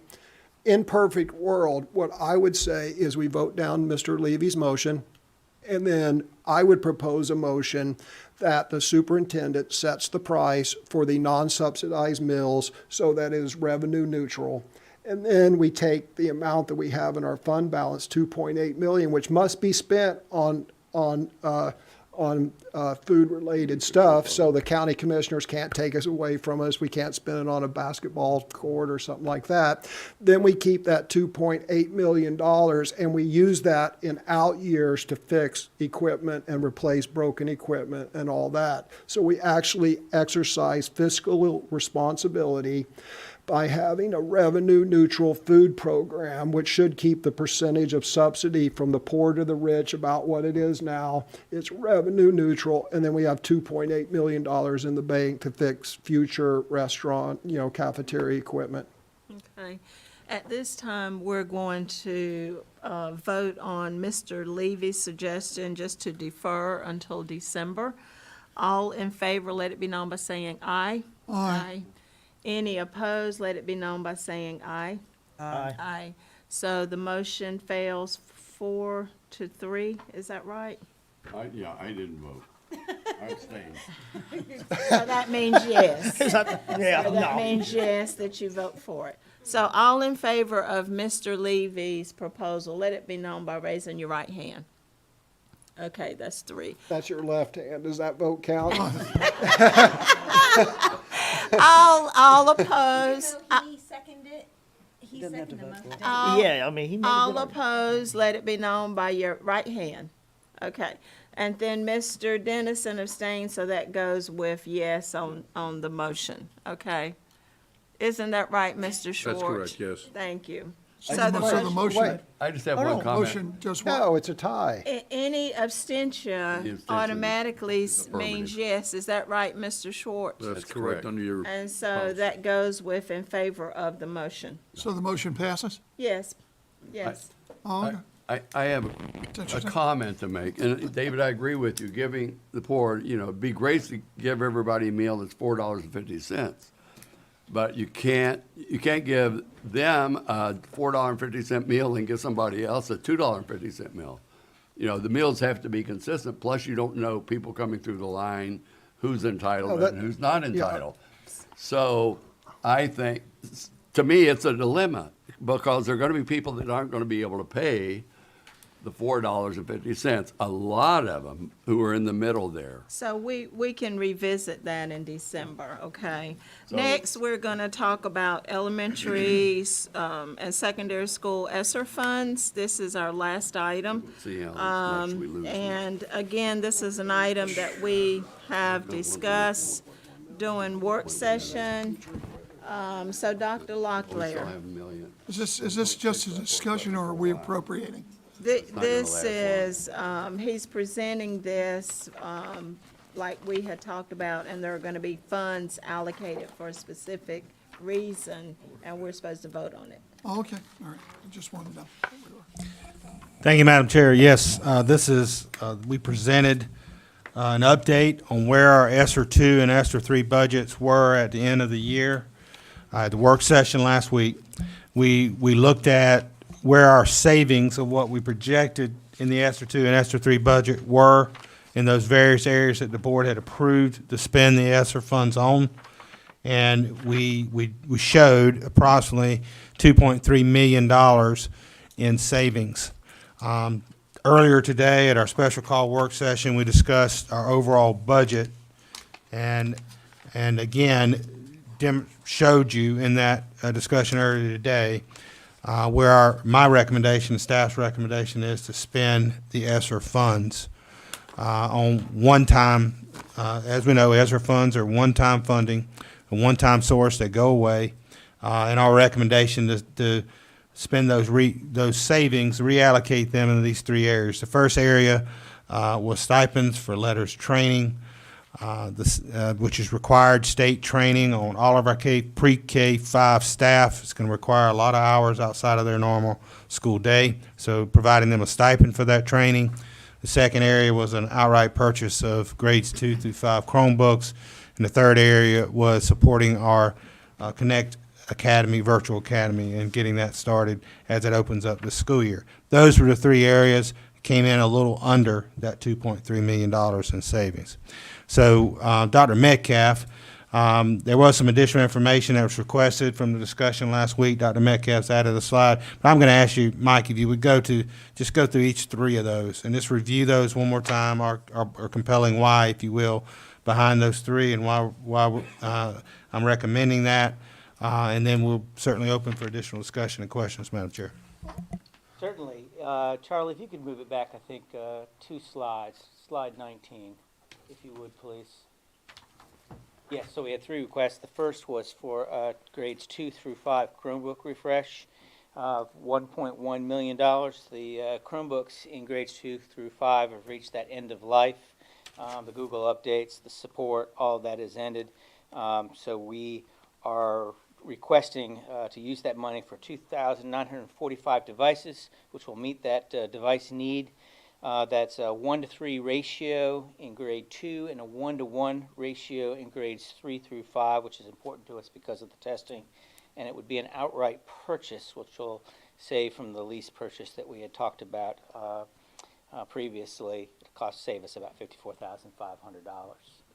The second request, next slide please, was for our letter stipends. If you hit that link there for me, we know that we were requiring our K through 5 teachers and our preschool teachers to receive letters training. It's an incredible number of hours that they will be required to do the Science of Reading course.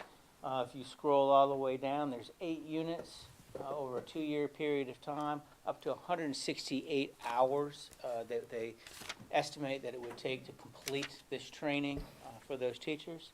And so we have requested that we give them a stipend for that time. If you can go back to that previous slide, Charlie, I appreciate it.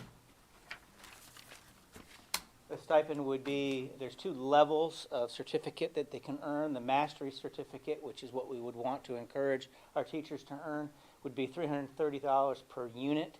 Estimate with 347 teachers, total cost of $916,080. That would be a total of $2,640 per teacher. Our pre-K teachers only have 4 units, so again, the total cost for them would be $14,520.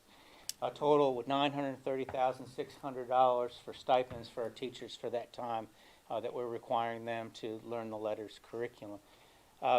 Mr. Hensley did ask a couple of questions on Monday and asked us to bring back some information, so I'd like to share that with you. One of the things that he asked was the average salary. If you can, yeah, thank you.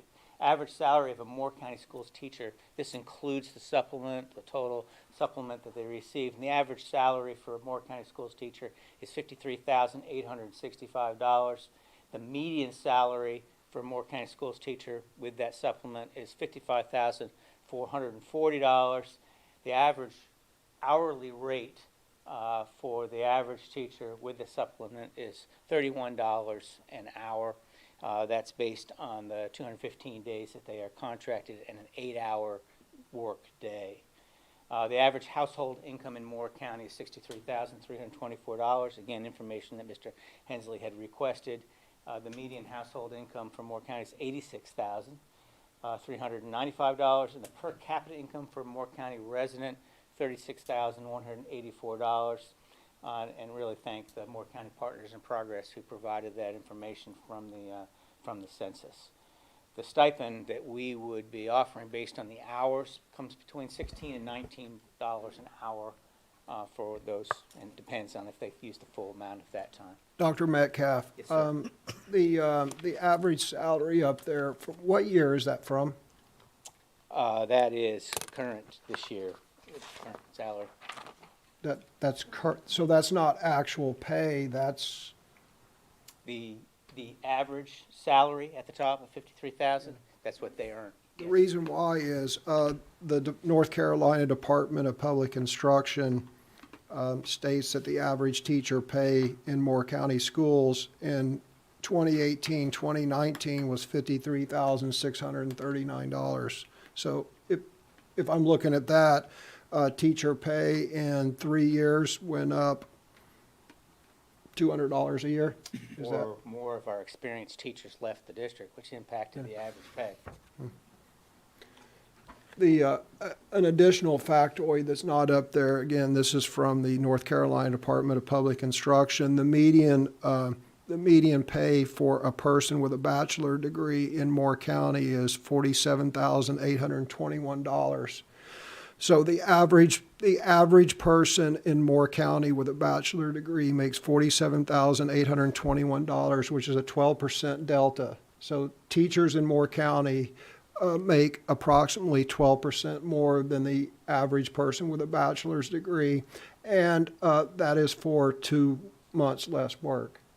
And the reason why I asked for this information is because I asked for this in the work session, because again, this board was asked to make a decision about giving, paying teachers to do their professional development in absence of any demographic information on pay, what do teachers make in Moore County versus, the average person with a bachelor's degree. So I think this is worthwhile information for people to know and for the board to consider.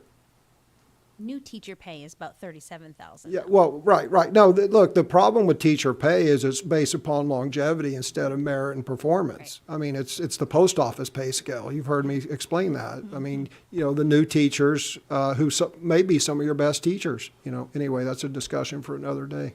And I, just for your information too, the salaries that the state uses for teachers includes local supplement.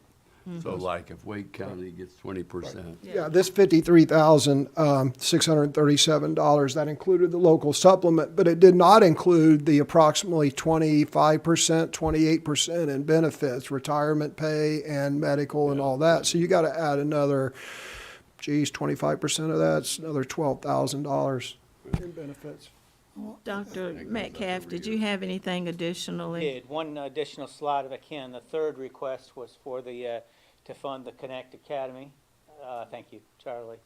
And again, Connect Academy, $108,000 for the Esser seed money for the virtual programming and subscriptions, and then another $140 the guidance counselor and administrative assistant from Esser funds. So, Dr. Locklear, my question is, obviously, I know that we have to fund the Connect Ed Academy.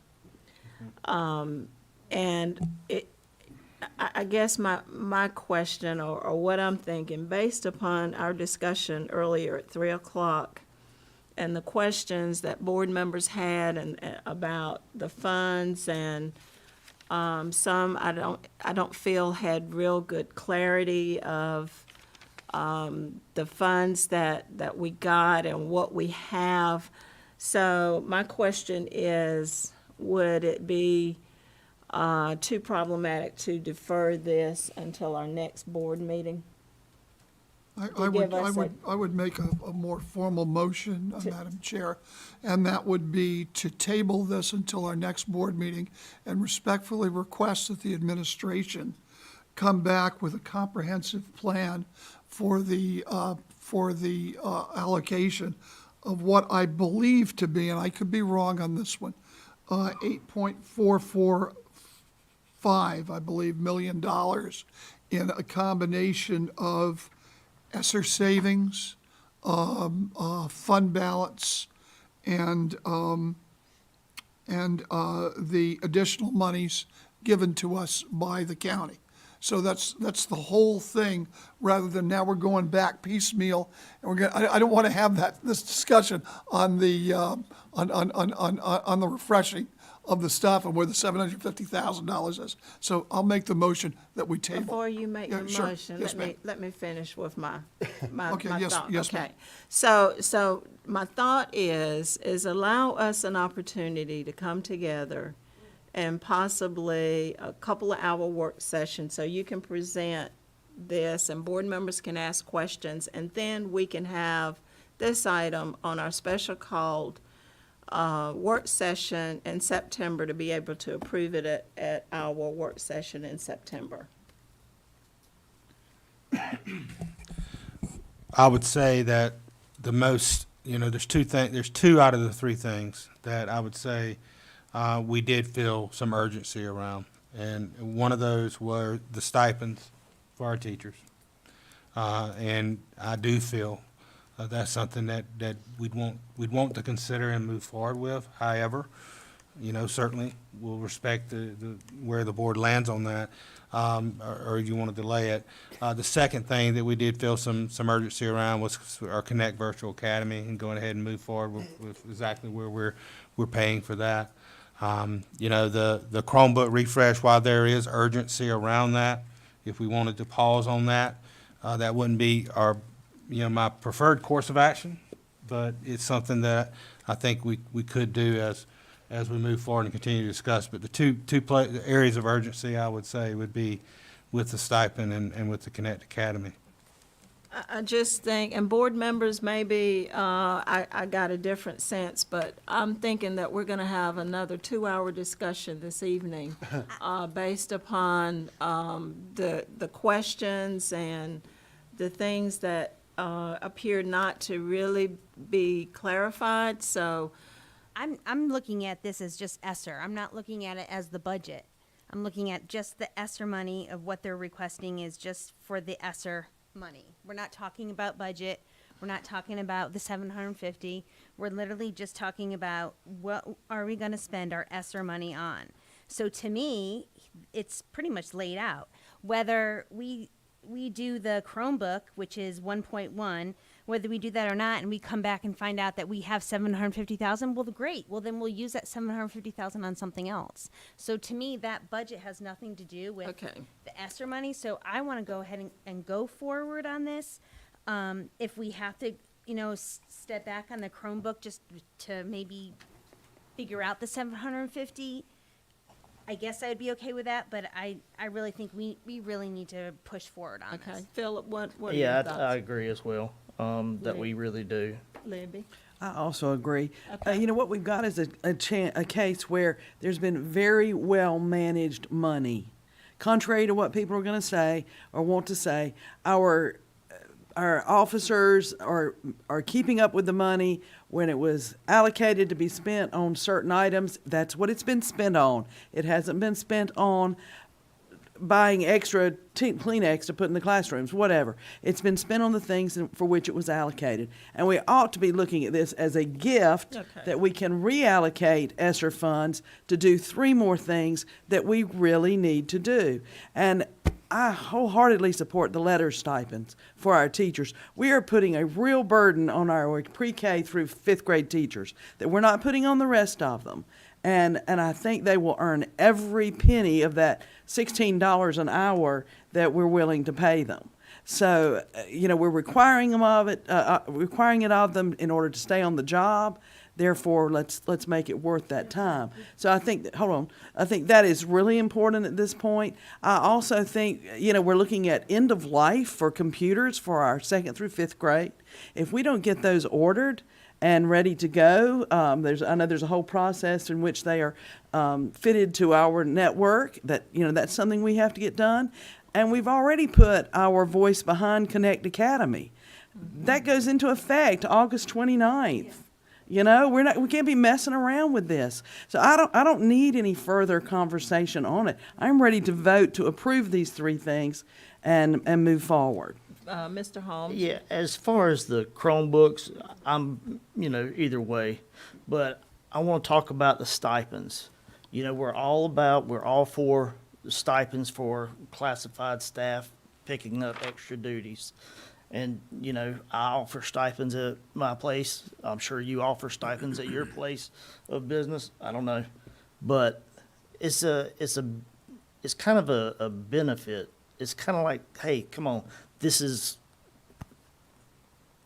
Okay. you really need to. It's a lot of work. I know, it really is. Mr. Hensley, what are your thoughts with regard Madam Chair, to? you don't have a motion you don't have a motion. Don't have a motion yet. I'm trying to just get the consensus of next steps, okay? I move Is that that we- all right, Mr. Schwartz? I move that we approve the 3 items as presented by the Okay. superintendent. And I will second that. Okay, now, Mr. Dennison. When we look at the virtual academy, we need to include in there the students we have going there that were not Moore County students before, when we look at how much money it's going to cost, because we may be getting more money from additional students than the program costs.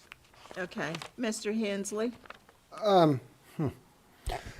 I got into my travel at 3 a.m. this morning, so I'm not as prepared as I normally would be for a meeting. I was out of state, but I have a couple questions first. So when was the county commissioners, what month did the county commissioners approve our budget? Was that July? It was in June 23rd, I believe. Okay, so 23rd, June 23rd. So then we finished up our budget in May, right? April, May is when we did our hard work. Presented our budget to the county commissioners in April. April. Then they took action in June, and the revised state budget came along in July. Thank you. So we worked the budget January through May, and then we presented it to the county commissioners. Okay. I've got a couple things are all over the board, but please bear with me. They are all 100% relevant. So last week, I saw a figure up here that was mind-boggling, and it made my eyeballs pop out. And this year's budget, Moore County Schools budget, if I remember correctly, was $175 million, roughly. I'd have to verify that, but that would include the Esser funds. Right, and it's buoyed by Esser funds. That is a very good, and we're doing a lot of capital stuff with Esser funds, right? We have But- approximately $25 million in those Esser 2-3 funds, yes, sir. Okay, so let's say there's 25 million. So our total, so in 2019, this is not an income problem. This is a spending problem. Let me say that again. This is not an income problem. This is a spending problem.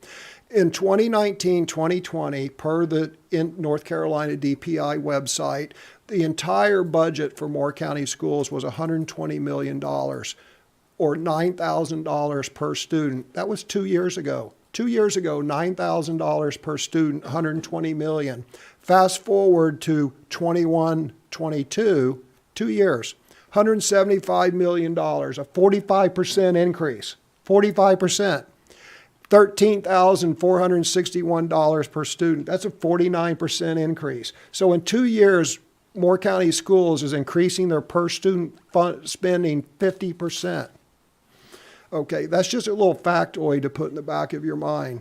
And again, I would say this is a spending problem, not an income problem. I will say, once again, the classified staff is getting screwed, right? This is the same group, this is the same central office. And, to the person who came up here and made a campaign speech during the public comment period, I'm sorry that you see speaking the truth and exposing inconvenient truths as combative. But the fact of the matter is, this is the same central office who proposed a $25 per hour bonus for teachers while a $75 per week bonus for classified staff.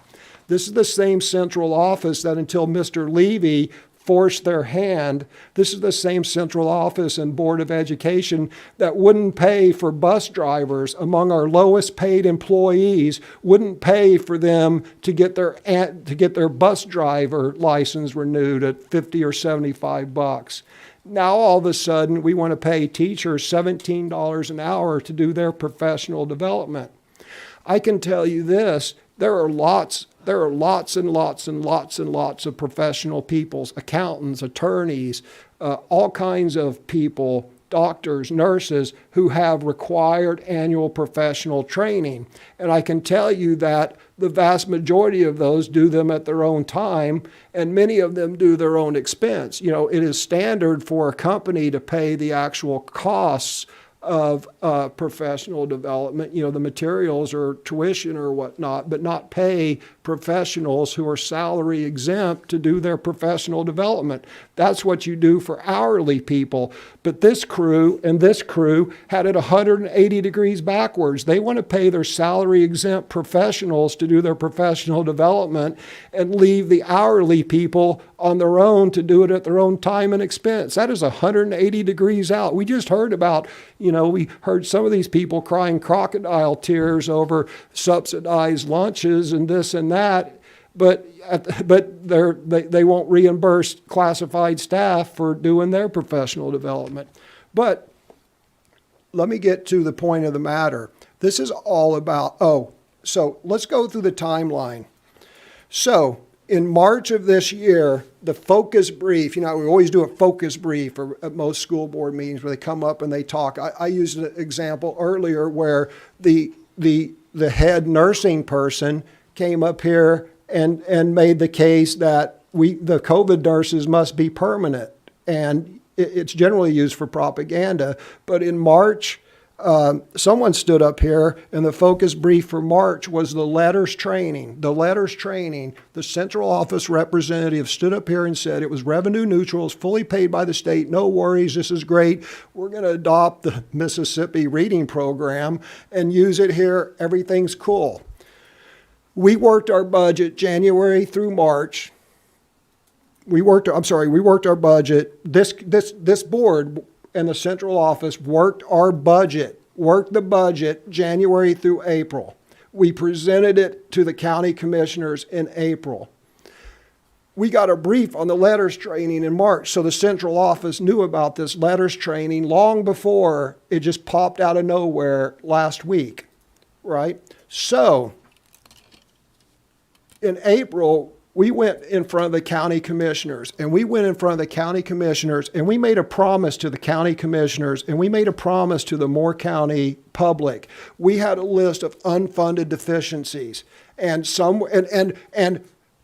half of them were the central office. The central office gave us their priorities. The superintendent stood up here and said, these are the central office's unfunded priorities. And then the board added some. The board added decompressing the classified staff salary because the central office didn't want to do that. Ms. Caldwell added a counselor for Cranes Creek. Mr. Levy and myself want to reduce class sizes. Mr. Levy and Mr. Holmes and myself want to decompress classified salary schedule. So the central office had 8 unfunded deficiencies. This board added, I don't know, however many, six or seven. And we went to the county commissioners and we went to the Moore County public and said, if you give us money, this is what we're going to spend our money on. And you know what they did? They gave us 10% more. By the way, that's not a decrease. A $3.1 million increase is not a decrease, just for the record there, Ms. Pilot. So we made a solemn vow that if we got additional money from the county, this is what we're going to spend it on. The county commissioners gave us $3 additional million. Then, by some sleight of hand, which Ms. Carter calls a blessing, I call a sleight of hand, we came up with an extra $1 million or so. Part of that was money we got back from Panorama by getting that crap out of here. By the way, good job on getting a refund from Panorama. But my point is, this is betraying the trust of the county commissioners, and this is betraying the trust of the public, because what we're doing, Ms. Caldwell can say, well, this is a different pot of money. I want to talk Esser funds, and that's something else. No, it's not. What we're doing is what Mr. Paserno described. Mr. Paserno has said several times, and I will take him at his word, he has said, when he was on the county commissioner 6 or 7 years ago, whenever, they gave the money, the county commissioners gave money to the Moore County School Board to give the classified staff a raise. And then instead of spending it on that raise, they came up with a new spending program and spent it on something else. And that's why for 5 years, the county commissioners never gave a dime more to this school board, is because this school board, well, the previous school board, 4 of these people were on it. They told the county commissioners, we're going to do this. They got the money, and then they spent it on something else. This is exactly the same thing.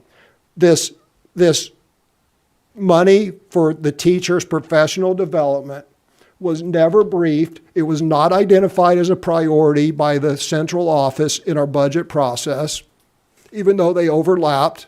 It was not identified by this board as a priority, even though we knew about it. We went in front of the county commissioners, said, this is what we're going to spend money on, and then lo and behold, we get money and we spend it on something else.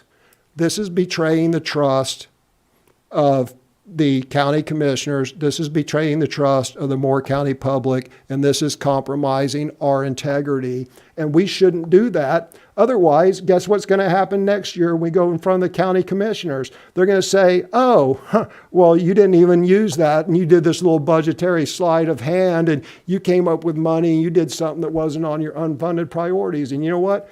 I wouldn't blame them, because if we cannot be trusted, why would we expect them to give us money? And this is exactly the same thing. There's zero difference. So I look at it from a different standpoint. I look at it as that, these teachers, anything that we can do to help the teachers stay, I think that's a big, even if, $930,000. We all saw how many hours that was in that training. It's no different than If we want to give the teachers a 5% pay raise, then we should have just identified to the county commissioners we want a 5% increase in the local supplement, and then we should have identified this. This is a bait and switch. This is a bait and switch scheme that Moore County School Board of Education is famous for, and is just a repeat of the same stuff. And we're going to end up in the same boat with the county commissioners.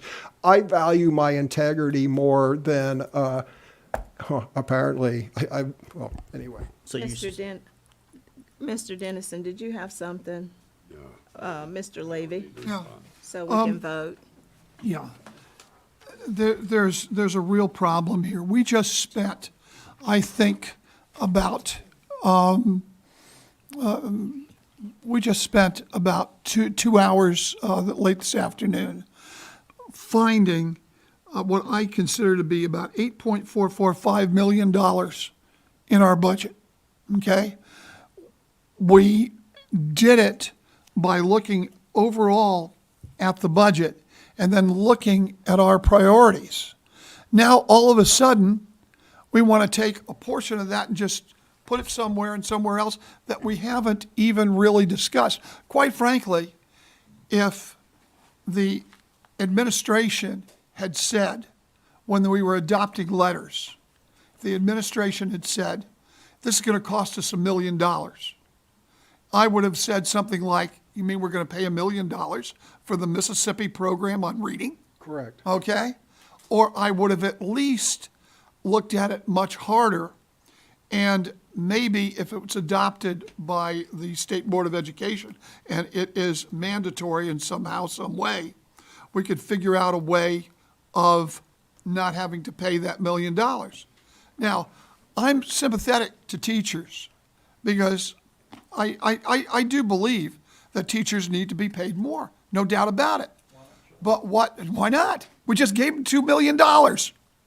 So, Wait a second. We were just told, well, they had such a hard time in COVID. We're going to take the HVAC system from the poorest of our poor kids over at Pinckney. And we're going to get rid of that. And we're going to give the teachers a $2 million bonus. Not for anything they did, just a $2 million bonus. Now, all of a sudden, we want to give the teachers another $1 million. Quite frankly, the teachers deserve another $1 million and $1 million after that and $1 million after that. Okay? But we have a set of priorities. Our set of priorities includes, number one, which something we haven't discussed here, our SRO officers. We're going to start the school year without an SRO officer at each and every school, okay? Now, I understand that we want to go to the commissioners to get some supplemental money for that, but that hasn't occurred yet. So maybe part of that should be used for that. I don't know. We had a set of priorities that we told the county commissioners we were going to do, and that included lowering class size, all right? We've already funded the devices, I believe, or at least $750,000 of the devices. That shouldn't be on the table, okay? We are doing this piecemeal. Quite frankly, there is always a good thing that needs to be done, okay? There is always more money that can be spent. There are always teachers that need to be given raises. There are always classified employees who need to be given raises, okay? But we have to set priorities, and we have to stick to those priorities. So I'm going to vote no on this, and I'm going to also tell the superintendent that I am very, very saddened because I don't think that the administration should have brought this stipend thing to the board. And the reason why is that we do not have to pay this money. This is money which we would not have to pay, but we're paying it kind of as a bonus.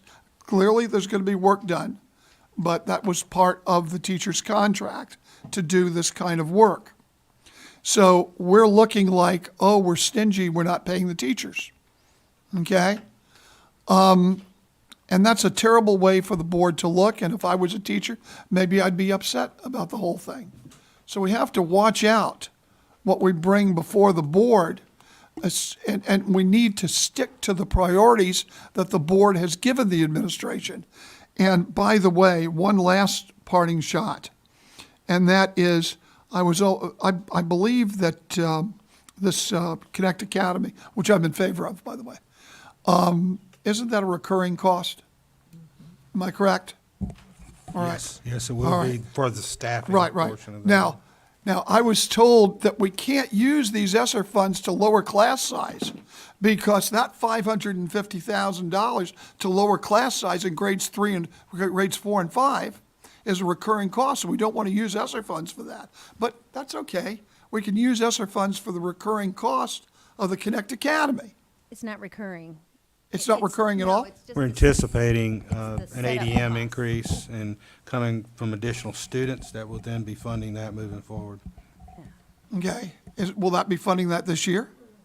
No, sir, it's got to be startup costs. That's why it was in our budget That's what's request. 108. All right. Well, However, the Stacy's priority, the counselors at Cranes Creek, it is proposed that it's being funded out of fund balance, and that goes against every single thing that we've ever talked about on this board, is that we don't fund permanent positions out of fund balance. And here it is, counselor, Cranes Creek, $80,000 ADM increase, so we can keep our fingers and make cross, and maybe we could pay it, or fund balance. So once again, we're paying for recurring personnel costs out of fund balance, and that's a no-no. There's all kinds of flaws in this. So my point is, and I'll wrap it up, that we need to take a holistic look And I think this entire board actually agreed with Mr. Ensling when he said it. And I think we should think about that. We need to take a holistic look at this, the entirety of the amount of money. And we need to set our priorities. Before then, we should not be spending this money piecemeal. And we should not be spending the money on a whim, which I believe most of this is. It was not, it wasn't even on the horizon a month ago. And all of a sudden it pops Well, up. it's another activity bus, Bob. The first Yeah, it's- meeting yeah. we sat here was an I'm gonna unfunded disagree. priority. Let's just move on and try to vote, because we're gonna be here disagreeing No, with everybody. Well, Ms. Caldwell, this is an important issue, and I But we're understand. doing circles. Well, This is no, what I we're have, doing. I have additional So- points that I'd like to make based I'm upon what gonna I've call the heard. question. That's what I'm gonna do. Need a motion. I would like to Is discuss that it a more. motion? That's a motion. Is there a Well- second? Second. Point of order, he was still talking. Point of order requires a 2/3 vote. I would still like to discuss and debate this. It is 8 o'clock. This is an important issue. This goes to our credibility. This goes to, I mean, my God, how is anyone going to look a classified staff member in the eye and say, yeah, we could have decompressed your salary schedule as promised for $1 million, but we decided to pull an election year stunt at the last minute and do this letters training for the teachers. That's absolutely what this is.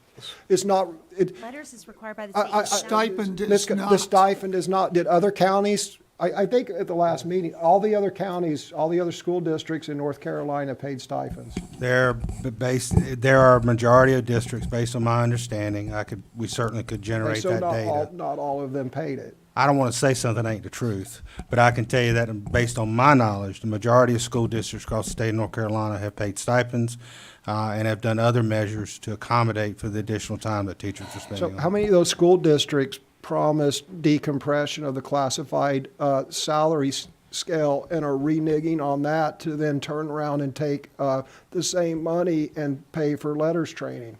Well, what I would offer clarity on that is, as I've told the board in July, and I informed the board just today, that is work we're continuing to look at, how we recalibrate the scale and bring back a potential recommendation to the board on how we might proceed with declassifying the classified scale, because that is a board priority. After we spent the money on something else. Except that this money can't be spent to decompress the classified scale. This is Esser money.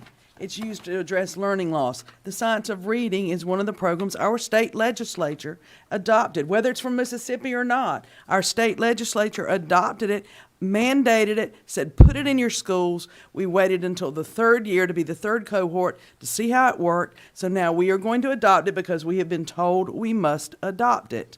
Well, we have- wait a minute, Mr. Levy. Yes, ma'am. Therefore, we have looked for a way to compensate our teachers for the extra time and effort that we are asking them to put in. It is a very small amount of money per teacher for the amount of work that they will be doing to address the learning loss for which ESSER funds were mandated. The same way with the virtual academy. That is allowing students who are still fragile and unable to return to the classroom to have a virtual environment, and that money can be used for that. Likewise, the Chromebooks, which are used for a child who may not be in a classroom, through the virtual academy, and as well as through our testing programs that are mandated by the state.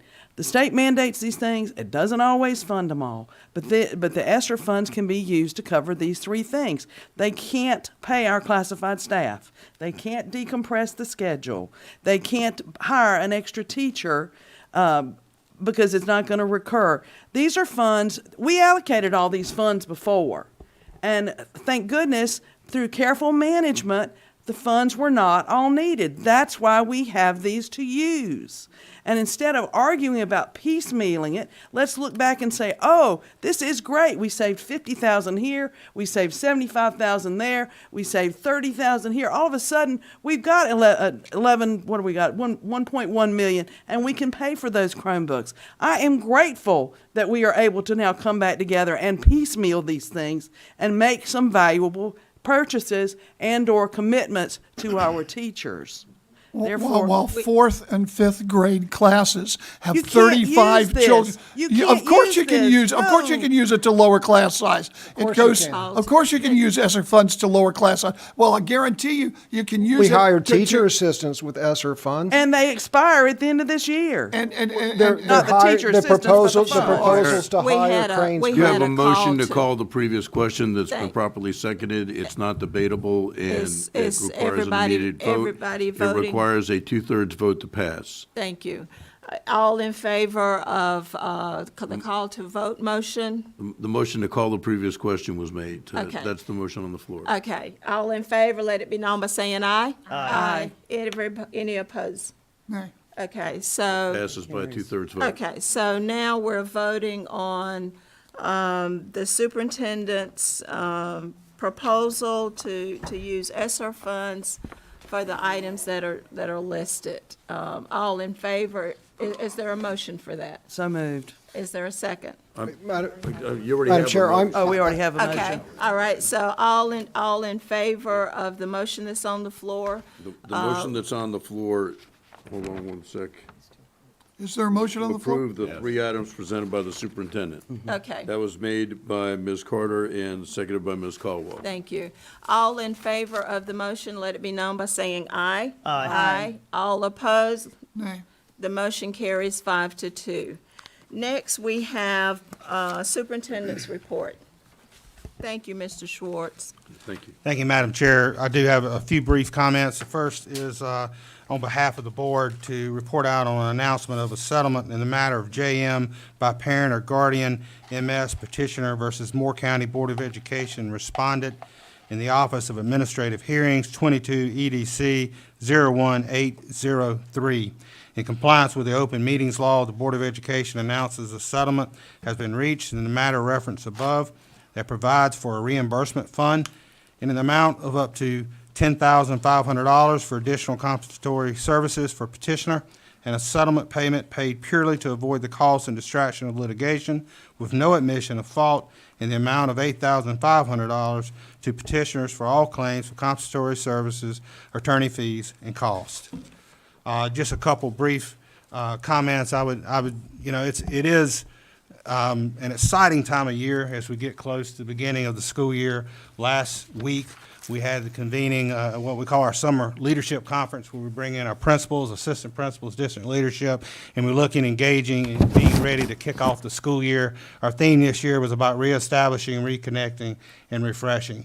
And it was a great few days with those administrators, and as I like to say, I'm fired up for the school year. Tomorrow, we're going to welcome in our new teachers, and we're going to have our new teacher orientation for the next few days. I look forward to welcoming them to our school district tomorrow morning, because they really are, all of our employee team are the heart of working with our kids on each and every day. And then next week, we welcome in all of our 10-month staff back to our schoolhouses and back to our district offices to get ready for our students who come back on August 29th. So there's so many exciting things that have been going over the summer. I want to thank our staff for their work and look forward to what I believe is going to be the best year we've had. So appreciate the opportunity to share those comments. Thank you, Dr. Locklear. And do you plan this year to have the, what I would say, the school orientations at the different schools that we The used school to? kickoff events, beginning of year kickoff events. Unfortunately, we're not having those this year because of the required letters training and other required training that's really going to commit a lot of time for our staff. We're not able to have those this year. So we won't be having those beginning of year kickoff events, but potentially next year we can come back to that. We'll see. I'm sorry, I have a follow-up question. So what are these events that would normally happen? In past years, we've Yes, had sir. administration have coordinated what we call beginning of the year kickoff events in each area. In the auditoriums, and all the feeder schools would come, and it would be a brief convening and celebration and opening of the school year. We've had our administrators there, we've had board members there, we've invited county commissioners. That's been something that's happened the previous few years prior to COVID. It's not something we're able to bring back quite yet, just because of the commitments that our staff have and with the trainings, et cetera. I'm confused because these events were 2-day events, or they would take time to plan? I mean, how does letters training interfere with that? I would think a 1-hour rally wouldn't interfere with letters training. You've got to get all those staff from the various schools and different facilities to a central site, and that takes a commitment, disrupts their plans and their abilities to be working in their classrooms, be going to trainings, and to be getting ready for the school year. We just didn't think with everything else they were being asked to do as we open up the school year, that would be something we could pull off this year. Any other comments, Dr. Locklear? No, ma'am, thank you. We're now with board comments. Ms. Caldwell? I don't have anything. Mr. Hensley? I didn't have any board comments Okay. until a candidate for school board came up here to give a political speech, and therefore I have a couple comments. Miss Calcutt clearly demonstrated that she's a lifelong member of academia and is closing ranks with them. She brought up two things from the last school board meeting. And it's interesting because her presentation was one side and biased. On the first thing, Madam Chair, could we stop the giggling from the audience? They're out of order. If that was my wife giggling, Libby would call her out of order. They understand. Proceed. Yeah. Ms. Sampson, please. Thank you.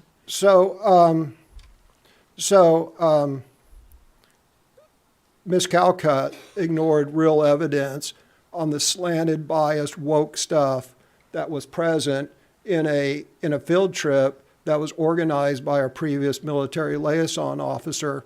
And a primary duty that we have is protect, Ms. Calcutt talked about the children. We need to do stuff for the children. One of the fundamental responsibility this board has is to educate and protect our children.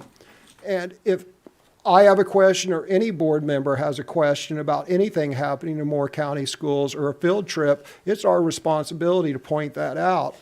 And I will remind people that, this field trip, one of the featured speakers was a militant member, self-identified militant member of the LGBTQ community. And Ms. Calcutt apparently has no problem with that because she publicly states that she supports keeping age-inappropriate books in our primary and middle schools. So of course she has no problem with our students attending such field trips. And then her second allegation was talking about the recommended policy regulation change by the superintendent, and how it was, I forget the exact term, but it was horrible that we challenged the superintendent on that. And then again, she completely mischaracterized what was said. I was very clear, and the case was very clearly made that the policy was an improper usurpation of board authority. The proposed regulation was contrary to state law because it took away the ability for citizens to challenge material that they thought was inappropriate. The state law says that, but the regulation took that away. It didn't allow, if you read it, as Mr. Levy pointed out, as written by our previous attorneys who are no longer with us for obvious reasons, it didn't allow, if you read the regulation, there was no way that a book or any material could ever be successfully challenged. So the reason why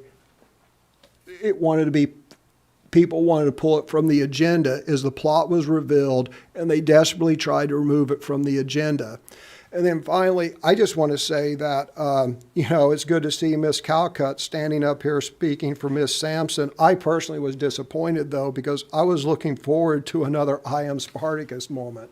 So that's it, Thank you. Madam Chair. Thank you. Mr. Holmes? Yes, so I would like to acknowledge and thank the Moore County Republican Men's Club and Women's Club, as well as Mr. Hensley. We were all able to come together and stuff a bunch of backpacks, and was really awesome, and we got those out, and I just want to thank all of them. Mr. Dennison? No, ma'am. Mr. Levy? Yes. First of all, I want to say to the public that sometimes you look at this board and you say, everybody's at each other's throats, and then we yell and we scream at each other. But I want to remind everyone that we just did, Ms. Carter and myself just did a curriculum, or helped do a curriculum. We didn't do it, the teachers did it, okay, on sex education. And we unanimously agreed that that curriculum should go forward. Today, we saw Mr. Hensley and myself on opposite sides of the question. We saw Mr. Holmes on the opposite side of the question between Mr. Hensley and myself, And we even saw Ms. Caldwell once, I think, agreeing with me. It happens, okay? We have a thing called an open meetings law, okay? A majority of us cannot get together and discuss anything having to do with the board meetings, all right? And we assiduously follow that, okay? As a matter of fact, I think unlike some people would argue, the Pinehurst City Council, we don't even have emails going back and forth to each other where four people are going back and forth on the emails. We don't do that, okay? So when it looks like we're arguing and the like, and we are arguing, we're sometimes coming at these issues for the first time, or if not the first time, we're all passionate, okay? And each and every person, I believe, on this board is sincere in how they feel. And I think each and every one on this board has a respect for each and every other person on this board. And to tell you the truth, we've come up with some pretty good policies, and we've come up with some, I think, pretty good decisions, not all of which I'll agree with, but in the words of some of the woke people who tend to say this, and maybe it's true, this is what democracy looks like. And democracy is not everybody having a kumbaya moment. Democracy is people saying things that you don't like and recognizing that they have a right to say it, that a person has a right to come up and either directly or indirectly criticize me or call me a name or whatever they want to do, because this is what democracy looks like. And I hope that message goes out loud and clear, that this is one of the best boards for democracy that you're going to see, okay? And I think we do respect each other, and I think it works. The other thing that I would like to say is that I'm also looking forward to the school year. My granddaughter will be starting kindergarten at one of our elementary schools, and so I'm looking forward to that, and I'm looking forward to the best year we've ever had, and I know we will.